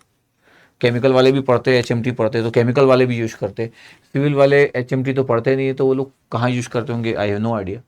लेकिन मैकेनिकल और केमिकल वाले तो पढ़ते ही है, और इलेक्ट्रॉनिक्स वाले तो पढ़ते हैं इस तरीके से कि इलेक्ट्रोमैग्नेटिक फील्ड वेव को पढ़ते हैं। लेकिन कई बार हम मैथ्स पढ़ते पढ़ते ना ऐसी इक्वेशन को अननोन मानते हैं कि यार ये ऐसी कोई इक्वेशन लिखी रहती है, हमको कभी कभी ध्यान ही नहीं रहता कि देखो del square u by del t square equal to c square del square by u del x square होगा, u is the dependent variable. तो ये एक स्टैंडर्ड सेकंड ऑर्डर इक्वेशन है जो हीट वेव में भी यूज होता है और इलेक्ट्रोमैग्नेटिक वेव इक्वेशन में भी यूज होता है। बट हमारे लिए तो मैथ्स है, इसलिए मैं बोलता हूँ कि मैथ्स बिना स्टोरी के मजा नहीं पढ़ने में।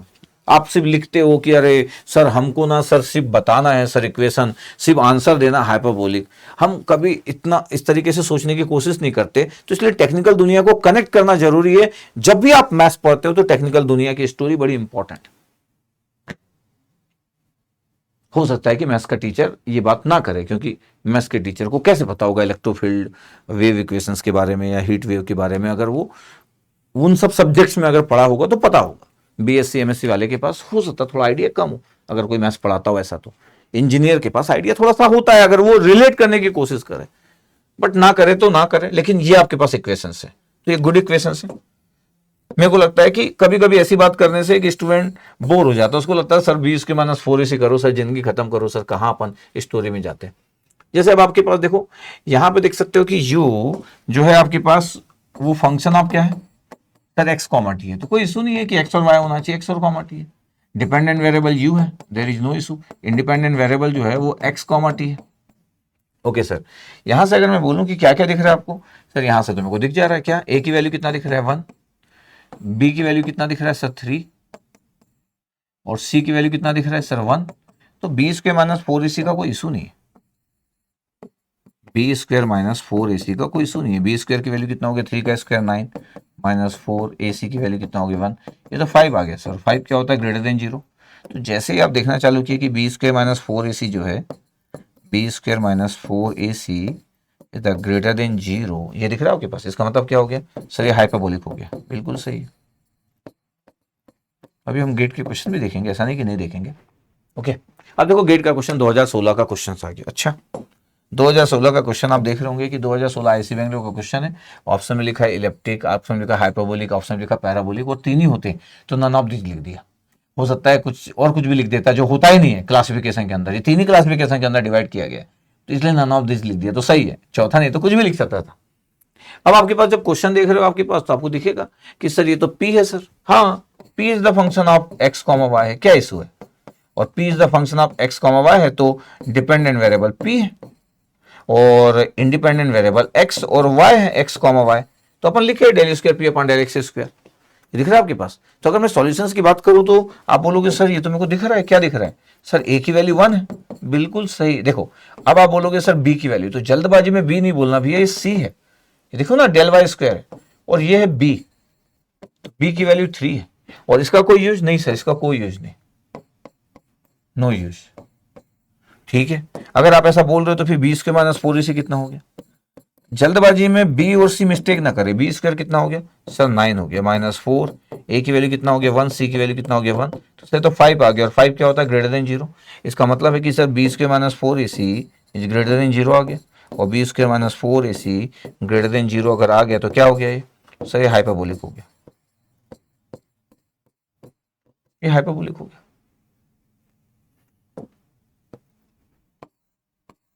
ये हाइपरबोलिक हो गया, आंसर आ गया।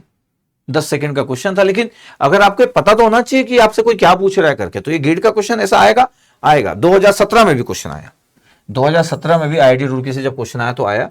इस इक्वेशन में बोला था कि ये जो है ये पैराबोलिक है, ये गिवन, ध्यान से अगर देखोगे तो बोला है कि पैराबोलिक है, पैराबोलिक है, तो ये तो गिवन था, यस सर पैराबोलिक गिवन था। और कोफिशिएंट देखो क्या किया है, इस बार चेंज क्या किया है, चेंज क्या किया है कि पैराबोलिक बता दिया है, ए वही है जो ए लिखा होता है, इसका मतलब है ध्यान से अगर मैं देखूं कि क्या क्या लिखा हुआ है तो आपको दिखेगा कि सर ए की वैल्यू कितना है, तो ए की वैल्यू 3 है, सर बी की वैल्यू क्या है, तो सर बी की वैल्यू बी है, सी की वैल्यू कितना है, सर सी की वैल्यू 3 है, और इसका तो कोई यूज ही नहीं है। तो बी स्क्वायर माइनस 4ac जब आप परफॉर्म कर रहे हो, b square minus 4ac equal to 0, क्यों, पैराबोलिक गिवन था, गिवन है पैराबोलिक है। अब बी स्क्वायर माइनस 4ac अगर मैं परफॉर्म कर रहा हूं तो मैं यहां कर लेता हूं, नया पेज क्रिएट कर लेता हूं, इस b square minus 4ac equal to 0 है, तो बी स्क्वायर माइनस 4, ए की वैल्यू कितना है सर, ए की वैल्यू 3 है, सी की वैल्यू कितना है 3 है, तो सर बी स्क्वायर माइनस 36, पूछा क्या था क्वेश्चन में सर, बी स्क्वायर ही पूछा था, तो बी स्क्वायर की वैल्यू कितना होना चाहिए 36 होना चाहिए, तो एग्जाम में आपको क्या करना था पता है, एग्जाम में आपको यहां पे 36 पुट करना था, 36 हो गया क्वेश्चन 2017 का क्वेश्चन। पार्शियल डेरिवेटिव है, phi is the function of x comma y है, आपको दिख रहा होगा कि sir phi is the function of x comma y है, तो फाई डिपेंडेंट वेरिएबल है और x comma y independent variable है, कोई इशू नहीं सर। अब अगर मैं बोल रहा हूं कि देखो यहां देखो आपके पास 2024 का अभी का क्वेश्चन, 2024 का क्वेश्चन है, और सबसे इंटरेस्टिंग बात क्या है, एमएसक्यू क्वेश्चन है, एमएसक्यू क्वेश्चन, ये एमएसक्यू क्वेश्चन और 2024, और क्वेश्चन नंबर 166 में पहुंच गया, इसका मतलब है डिफरेंशियल इक्वेशन जिस दिन से पढ़ा रहा हूं उस दिन से 166 क्वेश्चन करवा चुका हूं, 165 166 पहुंच गया। और एमएसक्यू क्वेश्चन था बड़ा एनालिटिकल क्वेश्चन था कि यार देखो ये आपके पास इक्वेशन दिया है, अब देखो मैं अगर इक्वेशन देखूं तो क्या दिख रहा है आपको सर, एफ डिपेंडेंट वेरिएबल है, बस बिल्कुल, एफ क्या है डिपेंडेंट वेरिएबल, और एक्स और वाई क्या है इंडिपेंडेंट वेरिएबल, ठीक। अब अगर मैं बोलूं कि देखो मेरे पास इक्वेशंस लिखा हुआ है, तो यहाँ पे इसका तो कोई यूज है नहीं, तो यहाँ पे आपके पास दिखा कि सर ए की वैल्यू क्या है एक्स है, या तो मैं इक्वेशन लिख भी सकता हूँ, बी की वैल्यू 0 है, तो अगर मैं कोई इक्वेशन लिखना है तो मैं इक्वेशन भी लिख सकता हूँ अच्छे से, एक बार एक इक्वेशन तो लिख ही डालता हूँ कि सर ऐसा इक्वेशन एक लिख देते सर, क्या कि sir x del square F upon del x square, क्या ये लीनियर है, कभी कभी लोग इसको देख के नॉन लीनियर बोल देते, इसको देख के नॉन लीनियर बोल देते, तो मेरे को समझ आ जाता कि उनको कुछ नहीं पता है, कुछ उनको बोलना है इसलिए वो बोल देते, उनको linear non linear differential equation में पता तक नहीं, क्योंकि वो इंडिपेंडेंट वेरिएबल वर्ड यूज भी नहीं करते, उनको बोल दिया जाए इंडिपेंडेंट वेरिएबल तो बहुत अच्छे से कंफर्टेबल होते नहीं। ये इक्वेशन लिख दिया मैं। अच्छा, जब मैं ऐसा इक्वेशन लिख रहा हूं तो ये सेकंड ऑर्डर लीनियर है? यस सर, लीनियर है। आपके पास ए की वैल्यू x है, यस सर, बी की वैल्यू 0 सर, और सी की वैल्यू y सर। ये इसका कोई यूज नहीं। बी स्क्वायर माइनस फोर ए सी कैलकुलेट कर ले, बिल्कुल। तो बी स्क्वायर माइनस फोर ए सी कैलकुलेट कर लेते अपन। क्या आया? 0 minus four into x into y, पता -4xy आया। अगर सोचो बी स्क्वायर माइनस फोर ए सी का रिजल्ट अगर ये आ जाए, क्या, -4xy, और अगर मेरे को ऑब्जेक्टिव नहीं रहता, कन्वेंशनल रहता, तो मेरे पास क्या क्या पॉसिबिलिटी हो सकती थी? क्या क्या पॉसिबिलिटी हो सकती थी? पॉसिबिलिटी ये हो सकती थी कि अगर x ग्रेटर देन 0 है और y ग्रेटर देन 0 है तो क्या होगा? अगर दोनों ग्रेटर देन 0 है तो क्या होगा? दोनों ग्रेटर देन 0 है तो बी स्क्वायर माइनस फोर ए सी जो होगा वो लेस देन 0 होगा, और आंसर इलेप्टिक होगा। इतना तो क्लियर है। कोई बोले कि इलेप्टिक होने की कंडीशंस क्या होगी, तो बोले x और y ग्रेटर देन 0। इतना दिख रहा है आपके पास। इवन अगर मैं बोल दूं आपके पास कि और क्या हो सकता है, और ये हो सकता है आपके पास कि अगर x लेस देन 0 है और y भी लेस देन 0, मतलब दोनों नेगेटिव को मल्टीप्लाई करोगे तो पॉजिटिव आ जाएगा, और पहले से माइनस है। इसका मतलब अभी भी बी स्क्वायर माइनस फोर ए सी लेस देन 0 है। अभी भी 3 माइनस हो गया, अब अभी भी आपके पास इलेप्टिक है। इसका मतलब दोनों का ग्रेटर देन 0 होना या दोनों का लेस देन 0 होना इलेप्टिकल ही दिखा रहा है आपको। यस सर, ये बात तो सच है। बट अगर मैं बोलूं कि x ग्रेटर देन 0 है और y लेस देन 0 है, और x लेस देन 0 और y ग्रेटर देन 0, मतलब एक 0 से बड़ा और एक 0 से छोटा, कोई भी एक पॉजिटिव एक नेगेटिव, तो पहले से माइनस लगा, इसका मतलब क्या है? इसका मतलब है sir B square minus four ए सी, ये क्या होगा आपके पास? सर ग्रेटर देन 0 होगा। क्यों ग्रेटर देन 0? क्योंकि सर दोनों का प्रोडक्ट नेगेटिव आना ही है और एक पहले से माइनस है। इसका मतलब क्या होगा? इसका मतलब ये सर हाइपरबोलिक होगा, हाइपरबोलिक होगा। और आप कैसे ला सकते हो पैराबोला? सर पैराबोला लाने के लिए तो सर जरूरी है कि आइदर एक्स और वाई 0 हो सर। अगर आप चाहते हैं कि पैराबोलिक आए तो x equal to 0, y not equal to 0, कुछ भी हो, x not equal to 0, y equal to 0, x भी 0 और y भी 0, तीन पॉसिबिलिटी में से कुछ भी हो, आइदर x 0 और y 0 और बोथ 0, ये पैराबोलिक ही होगा। मतलब मैं तो अभी ऑप्शंस में गया नहीं, जाऊंगा तो तुरंत आंसर मिल जाएगा, बट इतनी पॉसिबिलिटी है। देखो जरा ध्यान से, कंडीशनल क्वेश्चन ऐसे होते हैं। अब अगर मैं क्वेश्चन में जाऊं कि क्वेश्चन में क्या क्या बोल रहा था इलेप्टिक होने के लिए दोनों ग्रेटर देन 0 होना चाहिए, तो सही आंसर है, दोनों ग्रेटर देन 0 होना चाहिए, तो दोनों लेस देन 0 होना चाहिए। इलेप्टिक होने के लिए x इक्वल टू 0, नहीं नहीं, ये नहीं हो सकता। अच्छा, पैराबोलिक होने के लिए x ग्रेटर देन 0, नहीं नहीं, एक 0 होना जरूरी है पैराबोलिक होने के लिए, ये भी गलत। हाइपरबोलिक होने के लिए एक लेस देन 0 एक ग्रेटर देन 0, यस, एक ग्रेटर देन 0 एक लेस देन 0, तो दोनों का प्रोडक्ट लेस देन 0 होगा, और पहले से माइनस है तो पॉजिटिव हो जाएगा, तो डी आंसर भी है। तो ए और डी आंसर था इस क्वेश्चन का आंसर। तो ये बहुत ही आराम से बन सकता था, लेकिन एग्जाम में बहुत प्रेशर में होते हैं हम लोग। ऊपर से टॉपिक भी हमारा ऐसा नहीं होता कि बहुत प्रैक्टिस का टॉपिक है, तो कई बार हम परेशान हो जाते हैं ऐसी बातों के लिए। एमएस की क्वेश्चन था और 2 मार्क्स मिल जाते हैं आपको अगर आपको इतना आता है तो। अच्छा, ये तो मैं थोड़ा ज्यादा एनालिटिक किया कि यार क्या क्या हो सकता है पॉसिबिलिटी। अगर मैं एग्जाम देता तो मैं तो सिर्फ ऑप्शन में जाता कि क्या क्या लिखा है करके। बोलता है elliptic x greater than 0, y greater than 0, जो बोला है वो करके जा देखते जाता और बता देता कि क्या आंसर आएगा करके। ओके सर, अभी 2013 का क्वेश्चन, 2013 आईआईटी बॉम्बे का क्वेश्चन है और क्वेश्चन नंबर 116 पे पहुंच गया। क्या क्वेश्चन भैया? The type of the partial differential equation del f by del t. आपके पास ध्यान से अगर देखोगे तो क्या इक्वेशन लिखा है, देखो बड़ा इंटरेस्टिंग इक्वेशन लिखा है। मतलब मैं ध्यान से अगर देखूं तो del square F upon del x square minus del f by del t equal to 0 है। इसका ये तो मतलब क्लियर है कि जो f है वो फंक्शन ऑफ, ऐसा लिखना है तो f फंक्शन ऑफ क्या क्या है, फंक्शन x कॉमा टी है। यस सर, तो स्मॉल f डिपेंडेंट वेरिएबल है बिल्कुल, और x comma T independent variable है बिल्कुल। अगर मैं इसमें बोलूं कि ये क्या क्या है तो आपको क्लियर रहना चाहिए कि आपके पास a की तो वैल्यू 1 है, बट जब यहां सीन कर रहे हो ना तो b और c है ही नहीं, तो b भी 0 और c भी 0 है, क्योंकि तो फर्स्ट ऑर्डर, इसका तो कोई यूज नहीं है। तो जब बी और सी की वैल्यू 0 आपके पास, तो आपको दिख गया क्या कि बी स्क्वायर माइनस फोर ए सी क्या होगा, तो बी स्क्वायर माइनस फोर ए सी, बी भी 0 सी भी 0, तो 0 आ गया। और अगर 0 आ गया तो आंसर क्या आना चाहिए सर? पैराबोलिक। ढूंढो, ये सर पैराबोलिक आंसर, तो आंसर इज द पैराबोलिक। याद रखिएगा, अगर आपके पास बी और सी दोनों जीरो आ गए तब तो आंसर पैराबोलिक होना ही है। पैराबोलिक इलिप्टिक, देखो एक नॉन लीनियर भी लिखा है। अच्छा, नॉन लीनियर तो पॉसिबल ही नहीं है, नॉन लीनियर तो पॉसिबल नहीं है। ये जो इक्वेशन दिख रहा है आपके पास, ये this one, it linear, linear equations, linear partial differential equations, इसके लिए बहुत अच्छे से पता होना चाहिए, बहुत अच्छे से पता होना चाहिए। अच्छा, तो लीनियर होता ही है जो हमारा कैरेक्टरिस्टिक्स है। 1996 की बात करते हैं।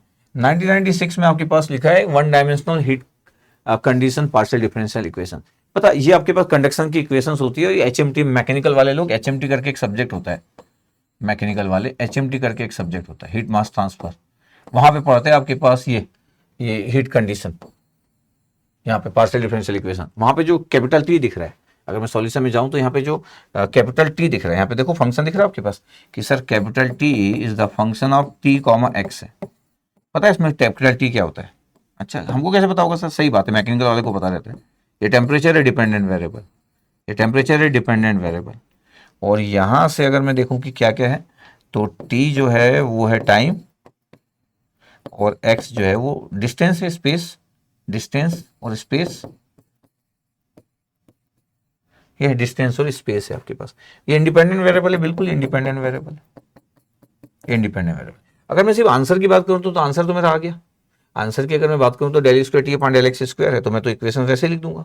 कैसे लिख दूंगा इक्वेशन? ये कि del square t upon del x x square, यही है, minus del t by del t. तो आपको तो दिख गया, क्या दिख गया? यहां से जैसे ही मैं देखना चालू किया तो मेरे को तो दिख गया कि सर ए की वैल्यू 1 है, और यहाँ पे जब मैं सीन किया तो मेरे पास तो सेकंड ऑर्डर डेरिवेटिव है ही नहीं, तो सर बी की वैल्यू भी 0 है और सी की वैल्यू भी 0 है। यस, और अगर ऐसा है तो sir B square minus 4ac क्या होगा? जब बी और सी दोनों 0 होते तो सर 0 हो जाता है। और 0 मतलब क्या इंडिकेट करता है? सर 0 मतलब इंडिकेट करता है पैराबोलिक। तो पैराबोलिक है, तो एग्जाम वाइज तो आपके पास तुरंत हो गया, चाहे वो फिर मैकेनिकल का क्वेश्चन क्यों ना, पैराबोलिक आंसर हो गया। देखो मिक्स भी लिखा हुआ, ऐसा कुछ नहीं होता, ऐसा कुछ होता ही नहीं है, तो पैराबोलिक आपके पास। अच्छा, ये वन डायमेंशन, कभी कभी कोई पूछ सकता है कि वन डायमेंशन है तो टू डायमेंशन, नहीं, टू इंडिपेंडेंट वेरिएबल पे डिपेंडेंट है। यहाँ पे डायमेंशन जो होता है हीट वेव की इक्वेशन होती है, क्योंकि टेम्परेचर, टाइम और स्पेस दोनों के साथ वेरी करता है। फिर ये इक्वेशन लिखा है हीट इक्वेशन। ये नॉर्मली ये जो मैं बोल रहा हूँ आपके पास जो हीट वाला जो है, ये एक मैकेनिकल स्टूडेंट खूब पढ़ता है, तो उनको पता रहता है कि वन इंडिपेंडेंट वेरिएबल एक पोजीशन है और एक टाइम है आपके पास, तो ठीक है। और ये जो इक्वेशंस रहता है, ये डी बाई डी टी और ये position D square by D x square, इसमें मतलब टेम्परेचर टाइम के साथ चेंज होता है और स्प्रेड होता है स्पेस में। ये खूब मैकेनिकल वाले एचएमटी वाले, मतलब एचएमटी में जब पढ़ते तो हो सकता है मैथमेटिकली इतने नहीं पढ़ते होंगे, याद कर लेते होंगे, उनको भी पता नहीं मेरे को कि मैकेनिकल वाले लोग कैसे इतना डिटेल में अच्छे से पार्शियल डिफरेंशियल इक्वेशन कितना अच्छा जानते हैं। तो आपके पास यहाँ पे वन डायमेंशन हम इसलिए बोलते हैं क्योंकि ये, अगर मैं डायरेक्शन के अकॉर्डिंग बात करूँ तो एक ही डायरेक्शन में आपके पास चेंज होता जाता है। और ये आयरन रॉड एक एग्जाम्पल भी ले लिया कि iron rod heated at one end, अगर आपके पास आप हीट कर रहे वन एंड पे आयरन रॉड को with a flame, heat starts moving from hot end to cold end, ये आपके पास है। तो एक iron rod heated at one end ले लिया, ये एचएमटी का एक एग्जांपल ले लिया। कुछ लोग सोच रहे होंगे सर हम क्या करेंगे, तो ठीक है, it's okay. The flow of heat at any point depends on how the temperature spread out around that point.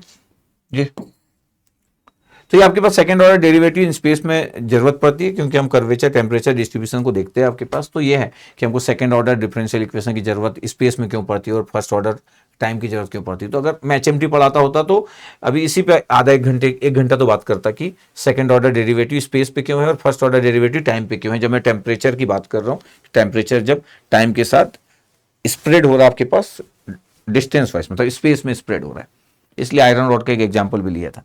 अच्छा, कभी इतना सारा मैं इलेक्ट्रॉनिक्स इलेक्ट्रिकल की बात कर लेता हूँ, तो किसी दिन 2-5 मिनट मैकेनिकल की बात कर लिया तो इतनी कोई बहुत बड़ी बात नहीं हो गई, ठीक है।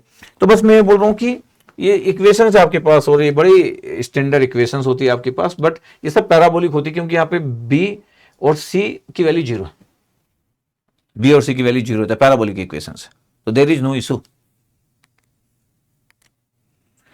ये 2022 में क्वेश्चन था बात आपके पास, और ये रैंडम क्वेश्चन था, क्लासिफिकेशन का नहीं था, लेकिन इसको मैं यहां रखा हूं, मतलब छूट गया होगा पहले पढ़ाते पढ़ाते। ये क्लासिफिकेशन का क्वेश्चन नहीं है, लेकिन इस क्वेश्चन को ध्यान से देखेंगे अगर आप, कि consider the following partial differential equation लिखा हुआ है, पीडीएफ नहीं है, PDE, the partial differential equation, PDE, okay. और ऐसा लिखा है A del square F upon del x square second order derivative है, F is the dependent variable, x Y is the independent variable, और बी लिखा है और एफ एक्स वाई। ए और बी आपके पास डिस्टिंक्ट पॉजिटिव रियल नंबर, बता दिया कि ए और बी क्या है, डिस्टिंक्ट पॉजिटिव रियल नंबर है, बोला डिस्टिंक्ट है लेकिन पॉजिटिव रियल नंबर। आपको कॉम्बिनेशन सिलेक्ट करना है कि किसका कॉम्बिनेशन सिलेक्ट करना है, कि आपके पास जीटा, ये जीटा और ये आपके पास ये ईटा का, ये जीटा बोलते हैं इसको और ये ईटा बोलते हैं। अब आप लोग अलग सब्जेक्ट में और कुछ बोलते होंगे तो नहीं पता, लेकिन हम लोग जीटा और ईटा ही बोलते हैं, मतलब इलेक्ट्रॉनिक्स इलेक्ट्रिकल इंस्ट्रूमेंटेशन के स्टूडेंट, तो जीटा इसको ईटा। आपके लिए तो दो कोफिशिएंट हो गए। अब बोला था कि यार ये एफ एक्स वाई का इक्वेशन है और बताओ कि ये एफ एक्स वाई जो है वो सॉल्यूशन है इसका। Sir solution of differential equation तो नहीं पढ़े? यस, हाँ अभी तक सॉल्यूशन ऑफ डिफरेंशियल इक्वेशन नहीं पढ़े, solution of partial differential equation अभी तक नहीं पढ़े।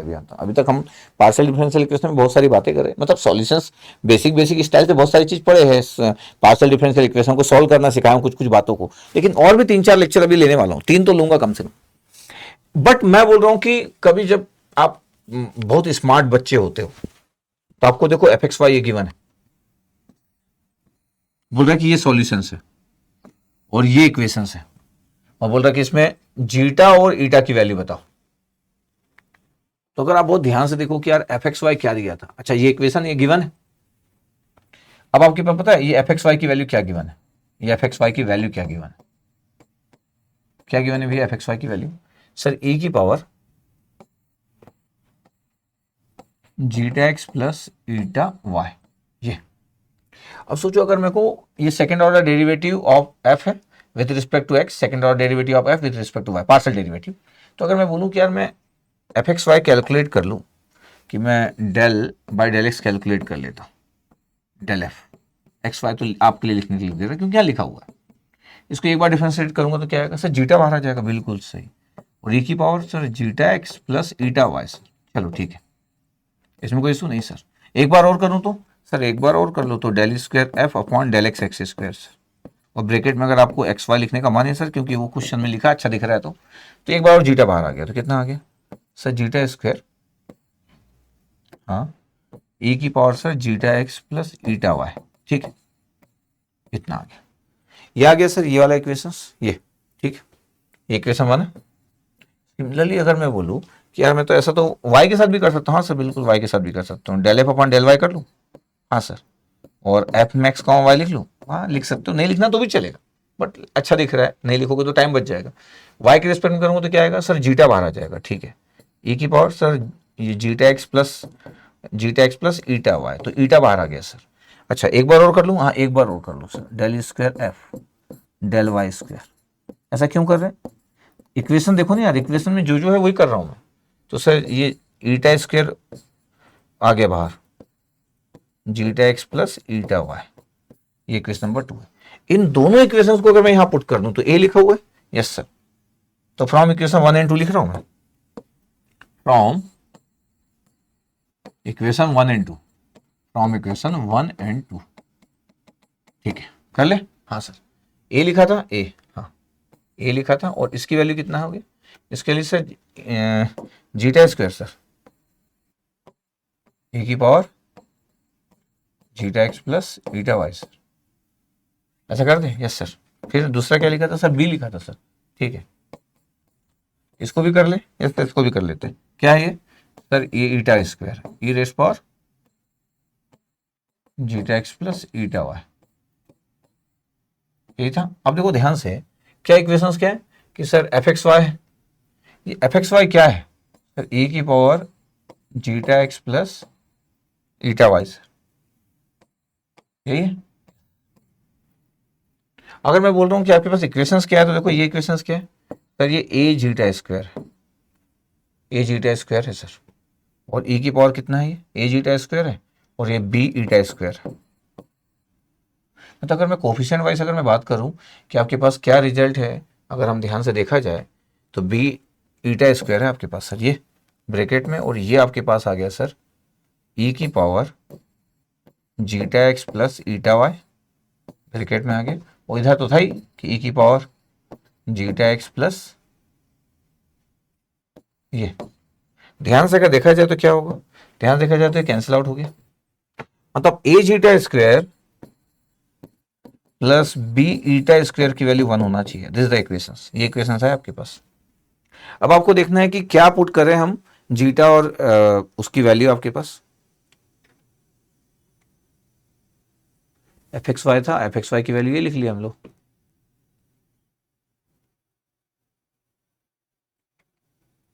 और ये हमारे पास सॉल्यूशंस है।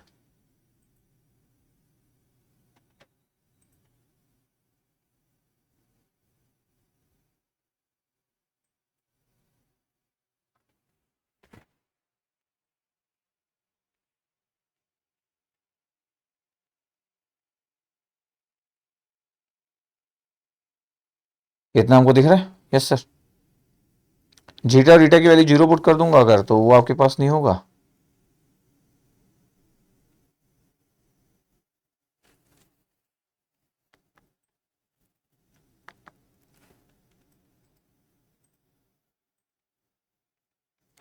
तो क्या क्या पॉसिबिलिटी दिख रही है आपके पास? ऑप्शन दिख रहा है आपके पास? Yes sir. ठीक है, तो अपन देखते हैं अपन क्या था अपने पास। इक्वेशंस क्या है sir? A zeta square plus B eta square equal to 1 आया। इतने आ रहा है, चेक कर लो आप। जैसे इक्वल आया, इधर से कैंसिल आउट हो गया सर, क्योंकि फंक्शन था आपके पास। अब अगर मैं बोलूं कि ऑप्शन ए में क्या लिखा हुआ है, ऑप्शन ए में, ठीक है, जाते हैं अपन, कोई इशू नहीं। सर जीटा की वैल्यू 1/2 है और बीटा की वैल्यू ये, जीटा की वैल्यू 1/√2 है और ईटा की वैल्यू 1/√2 भी।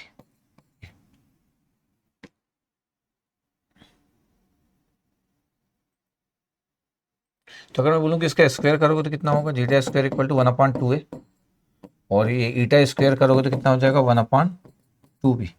तो अगर ये ए जीटा स्क्वायर हो गया तो ए जीटा स्क्वायर की वैल्यू कितनी आ रही? 1/2। और ये बी ईटा स्क्वायर की वैल्यू कितना आ रहा है? 1/2। कितना आ रहा है? Yes sir. तो अगर ये 1/2 और 1/2 आ रहा है तो सेटिस्फाइड कर रहा है। यस सर, ये तो सेटिस्फाइड कर रहा है, तो सेटिस्फाइड कर रहा है। दूसरा आपके पास ऑप्शंस क्या है जो सेटिस्फाइड कर रहा है? जीटा की वैल्यू 1/√a है, जीटा की वैल्यू 1/√a है और ईटा की वैल्यू 0 है। अगर मैं जीटा की वैल्यू 1/√a कर लूँ तो जीटा स्क्वायर ए की वैल्यू कितना आ जाएगा? 1 आ जाएगा और ईटा स्क्वायर की वैल्यू तो 0। यहाँ पे भी सेटिस्फाइड कर रहा है बिल्कुल, ये बी भी सेटिस्फाइड कर रहा है। ठीक है, बी भी सेटिस्फाइड कर रहा है। सी में क्या लिखा था? जीटा इक्वल टू 0 और ईटा इक्वल टू 0, ये नहीं हो सकता क्योंकि दोनों का अगर 0 पुट कर दूंगा तो इक्वेशन सेटिस्फाइड नहीं होगी। तो zeta equal to 0 equal to eta equal to 0 था, ये नहीं हो सकता। और लास्ट ऑप्शन क्या है आपके पास? डी ऑप्शन से, उसमें आपके पास जीटा की वैल्यू कितनी लिखी देखते हैं अपन, ध्यान से देखना। 1/√a और 1/√b, 1/√a और ईटा की वैल्यू 1/√b। तो अगर मैं बोलूँ कि ए जीटा स्क्वायर कितना आ रहा है? ए जीटा स्क्वायर 1 आ रहा है और बी ईटा स्क्वायर कितना आ रहा है? 1 आ रहा है। तो अगर मैं दोनों का अगर ऐड कर दूं तो A zeta square plus beta A square की वैल्यू जा जाएगी A zeta square plus B eta square की वैल्यू 2 आ जा रही है। तो ये भी गलत आ रहा है। तो करेक्ट आंसर क्या आ रहा है आपके पास? ए और बी। तो एमएसक्यू आंसर हुआ आपके पास, ए और बी आंसर आ रहा है आपके पास। इसका मतलब है कि ए आंसर हुआ और ये बी आंसर हुआ 2022। ये एमएसक्यू होगा, चेक कर लेंगे अपन, ये एमएसक्यू होगा, ए और B answer.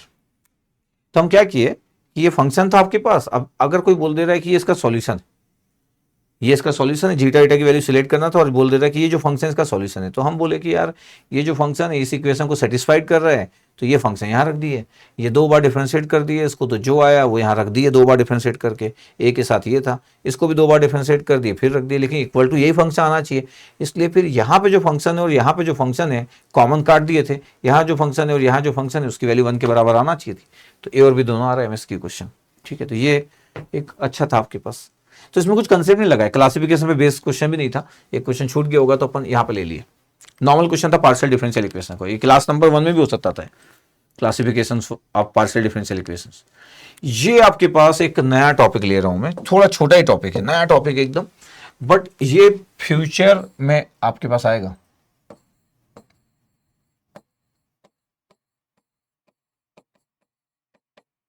Future gate exam क्या है पता है, अगर आपके पास सेकेंड ऑर्डर पार्शियल डेरिवेटिव है but independent variable 3 independent variable है, 3 इंडिपेंडेंट वेरिएबल, ये 3 इंडिपेंडेंट वेरिएबल, अगर 3 इंडिपेंडेंट वेरिएबल है आपके पास, तो देखो ये ऐसा लिखा हुआ है कि 3 इंडिपेंडेंट वेरिएबल है, इसका मतलब ये हो गया कि अब यहां पे 3 इंडिपेंडेंट वेरिएबल है, तो ये बड़ा आसान नहीं होगा क्योंकि सब लोग, अच्छा आज तक गेट में आया नहीं आया, 2025 चल रहा है नहीं आया अभी तक, बरसों से लेकर आज तक कभी 3 इंडिपेंडेंट वेरिएबल यूज नहीं हुए क्लासिफिकेशन के लिए सेकंड ऑर्डर पार्शियल डेरिवेटिव में। अब होता क्या है कि जब 3 ऑर्डर डेरिवेटिव जब हम लिखते हैं तो ये देखो कितना कॉम्प्लिकेटेड दिख रहा है, यहाँ पे i की वैल्यू 1 से 3 है, मतलब ये x1 x2 x3 और यहाँ पे भी आपके पास j की वैल्यू 1 2 3 है, ये आप ऐसा लिख सकते हो, या फिर आपके पास लिख सकते हो कि u is the function of x है। तो ध्यान से देखिएगा, देखो क्या क्या पॉसिबल है, u is the function of x y z है, तो क्या क्या पॉसिबल है।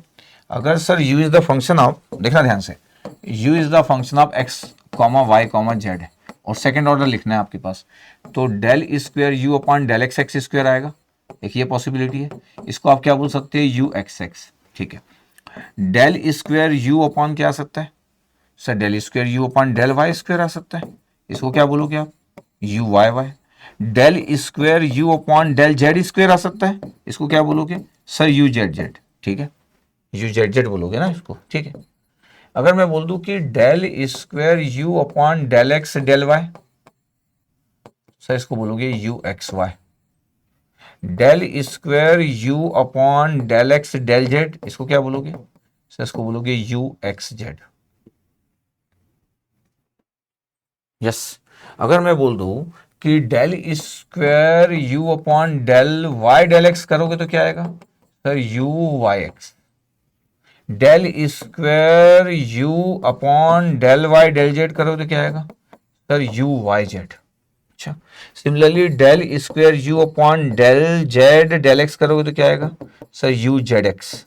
और लास्ट आपके पास del square you upon del Z और डेल वाई करोगे तो क्या आएगा सर यू जेड वाई। पता कितनी पॉसिबिलिटी है, 1 2 3 4 5 6 7 8 9, अगर मैं देखूं तो कॉम्बिनेशन टोटल 9 बन सकते हैं, 9 कॉम्बिनेशन बन सकते हैं, 1 2 3 4 5 6 7 8 और 9, ये 9 कॉम्बिनेशन बन सकते हैं। इसका मतलब जब होगा 3 इंडिपेंडेंट वेरिएबल है, there are 3 independent variable, 3 independent variable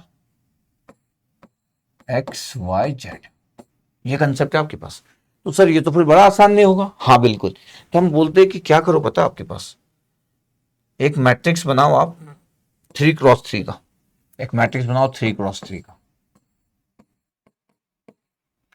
और उसमें कोफिशिएंट लिखो आप, कोफिशिएंट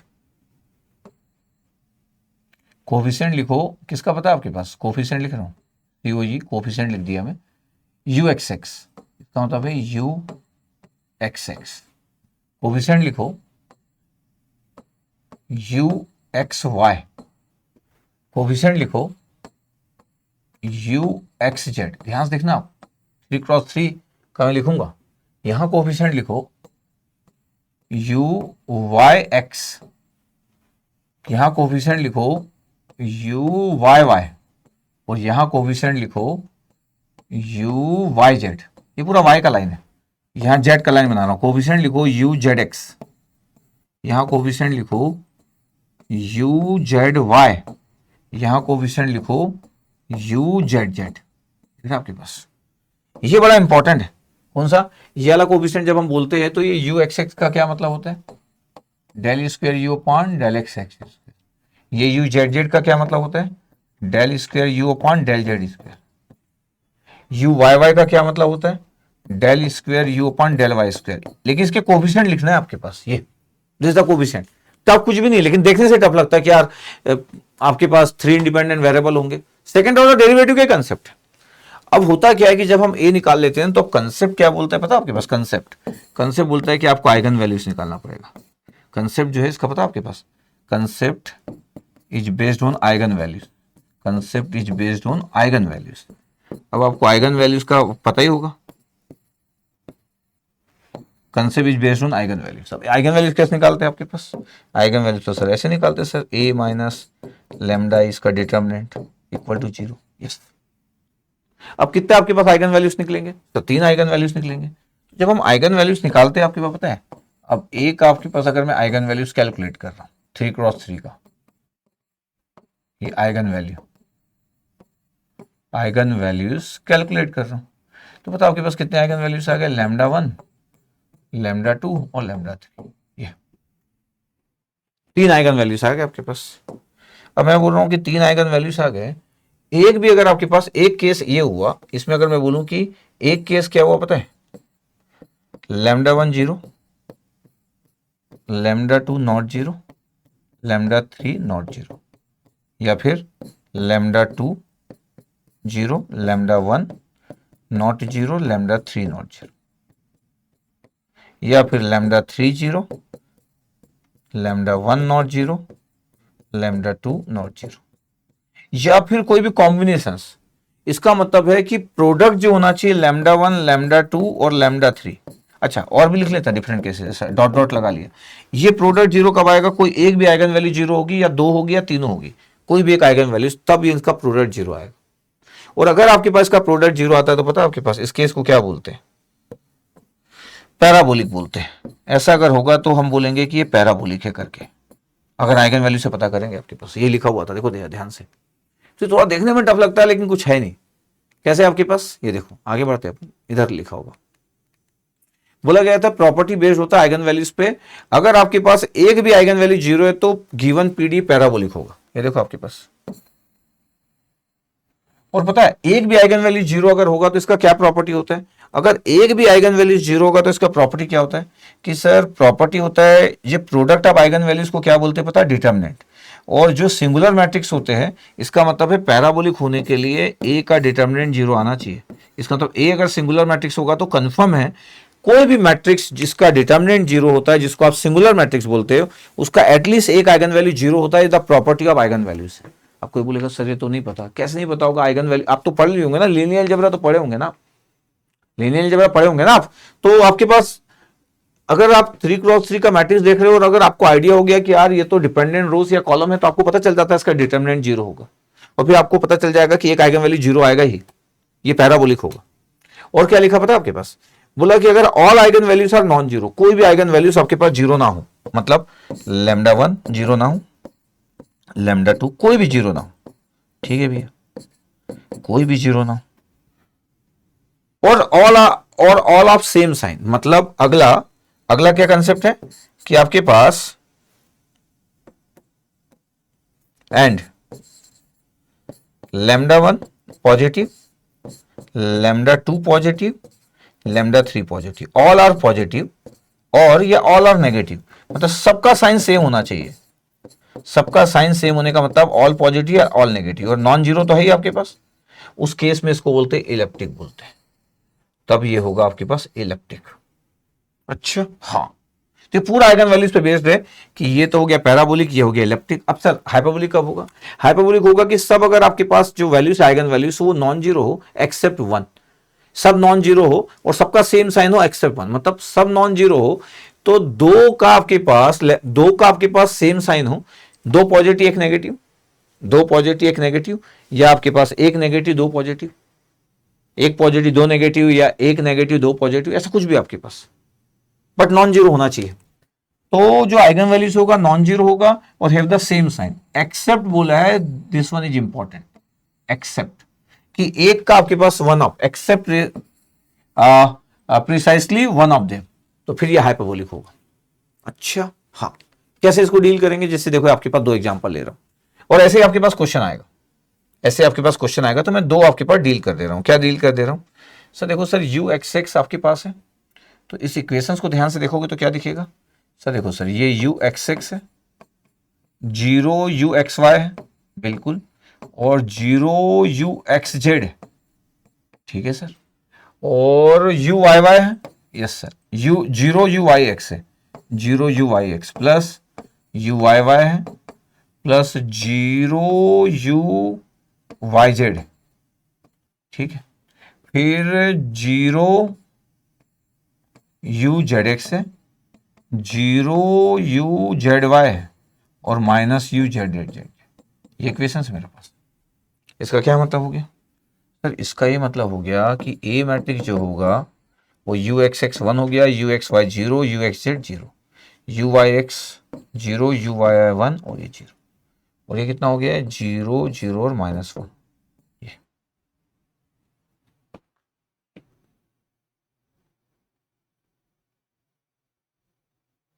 ये आपको दिखना चाहिए। ये इक्वेशन था हमारे पास। Yes sir.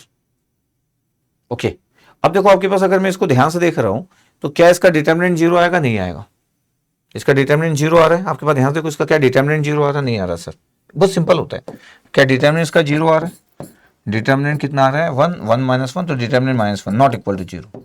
और जब डिटर्मिनेंट जीरो नहीं आ रहा है, इसका मतलब कोई भी आइगन वैल्यू जीरो हो नहीं सकती। इसका मतलब है lambda one not zero, lambda two not zero और लेमडा थ्री नॉट जीरो। इसका मतलब सब आइगन वैल्यूज नॉन जीरो होगी। ये क्लियर?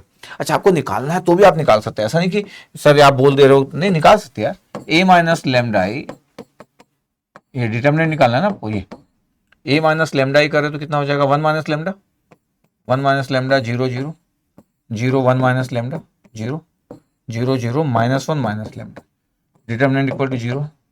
ठीक है, वन माइनस लेमडा को सॉल्व कर रहे हैं तो वन माइनस लेमडा के साथ क्या आ गया सर? वन माइनस लेमडा, सब डायगोनल एलिमेंट्स मल्टीप्लाई हो गए, वन माइनस लेमडा और minus one minus lambda equal to zero है। क्या क्या आइगन वैल्यूज आ गई सर? आइगन वैल्यूज आ गई sir, lambda equal to one, तो लेमडा वन बोल देता हूँ, lambda two equal to one और lambda three equal to minus one. सब पॉजिटिव आपके पास। आपके पास अगर एक भी अगर जीरो है तब तो पैराबोलिक होता है, तो पैराबोलिक तो होगा नहीं। और अगर आपके पास सब क्या है? पॉजिटिव है, ऑल आर पॉजिटिव, और एक का साइन डिफरेंट है, मतलब दो के साइन पॉजिटिव है, एक का साइन नेगेटिव है, देख रहे हैं आपके पास, और all are all not equal to zero तो है नहीं, और आपके पास एक का साइन चेंज है, इसको बोलते हैं, इसको आप बोलते हो, ये होगा आपके पास हाइपरबोलिक, ये आप बोलते हो हाइपरबोलिक। ये देखो हाइपरबोलिक, देखा आपको? जैसा हाइपरबोलिक सर, कैसा हाइपरबोलिक है सर? आइगन वैल्यू सब सब सर मतलब नॉट जीरो है, और सबका साइन जो है सर, उसमें एक का जो साइन होना चाहिए दो के साइन से अपोजिट होना चाहिए, दो पॉजिटिव एक नेगेटिव या दो नेगेटिव एक पॉजिटिव, तो हाइपरबोलिक सर।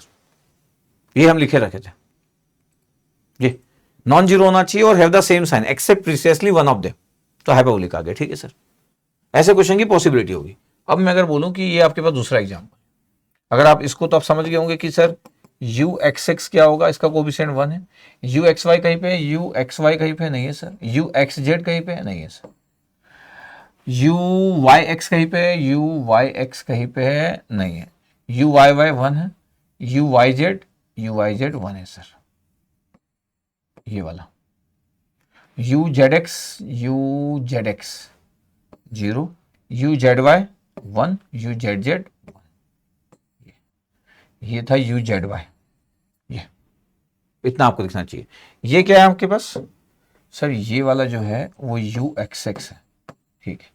ये क्या है सर? वो यू वाई वाई है। ये क्या है सर? वो यू जेड जेड है, ठीक है। अगर मैं ध्यान से देखूं तो इसका तो डिटर्मिनेंट जीरो आ रहा है, इसका तो डिटर्मिनेंट जीरो आ रहा है। कैसे?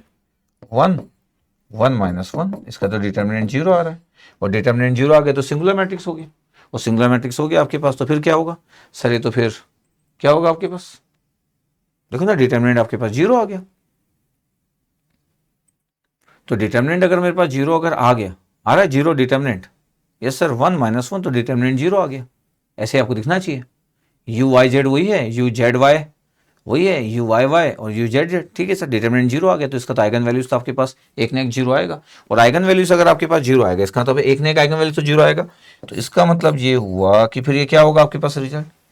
क्या रिजल्ट होगा सर? आप तो बोले थे सर कि पैराबोलिक होगा सर, तो फिर एक भी आइगन वैल्यू जीरो होगी तो क्या होगा? पैराबोलिक होगा। दिख रहा है आपके पास? यस है, तो पैराबोलिक होगा। तो ये हो गया पैराबोलिक। अच्छा, ऐसा तो है नहीं कि हम निकाल नहीं सकते, तो हमको पता है इसलिए हम ऐसी बात कर रहे हैं, अदरवाइज तो वन ए माइनस लेमडा ई में करता ही, ए माइनस लेमडा ई में करता ही, आइगन वैल्यूज का प्रैक्टिस भी हो जा रहा है। कई लोग कह रहे हैं सर क्या प्रैक्टिस सर, वो तो वैसे ही पढ़ना पसंद नहीं है, कहाँ प्रैक्टिस करते रहेंगे सर। ये देखो, ये ए माइनस लेमडा आई कर दिया, A minus lambda I, yes sir. अब इसको सॉल्व करना तो क्या होगा, अच्छा सॉल्व करना है तो 1 माइनस लेमडा, फिर 1 माइनस लेमडा का होल स्क्वायर -1 इक्वल टू 0। तो 1 माइनस लेमडा आपके पास तो एक तो 0 आ गया, तो 1 माइनस लेमडा इक्वल टू 0 हो गया। इसका मतलब लेमडा 1 की वैल्यू आप 1 लिख लेते हो,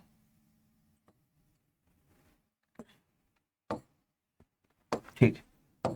दूसरा कितना आ रहा है सर, 1 माइनस लेमडा का स्क्वायर -1 इक्वल टू 0। तो 1 plus lambda square -2 lambda -1 equal to 0। -1 + 1 cancel out होगा, लेमडा कॉमन लिए तो लेमडा -2 आ रहा है। इसका मतलब पता है कितना आ गया सर, लेमडा 0 और lambda equal to 2, lambda 0 lambda equal to, तो पहला लेमडा इक्वल टू आपके पास 1 था। इसका तो आइगन वैल्यूज क्या क्या है, अगर मैं आइगन वैल्यूज की बात करूं और मैं बोल दूं क्या, लेमडा 1 मान लेता हूं कि कितना आ रहा था 1, लेमडा 2 मान लेता हूं कि 0, और लेमडा 3 मान लेता हूं कि कितना आ रहा है 2, इतना आ रहा था, यस सर। अगर मैं बोलूं कि देखो इनका प्रोडक्ट क्या होगा, लेमडा 1 लेमडा 2 और लेमडा 3, इनका जो प्रोडक्ट होता है वही डिटर्मिनेंट ऑफ मैट्रिक्स होता है जो कि 0 है। अच्छा एक इंटरेस्टिंग चीज है कि lambda 1 plus lambda 2 plus lambda 3, इन सबका जो एडिशन होता है वो ट्रेस ऑफ द मैट्रिक्स होता है, ट्रेस ऑफ ए मैट्रिक्स, और ये एडिशन ऑफ डायगोनल एलिमेंट्स होता है।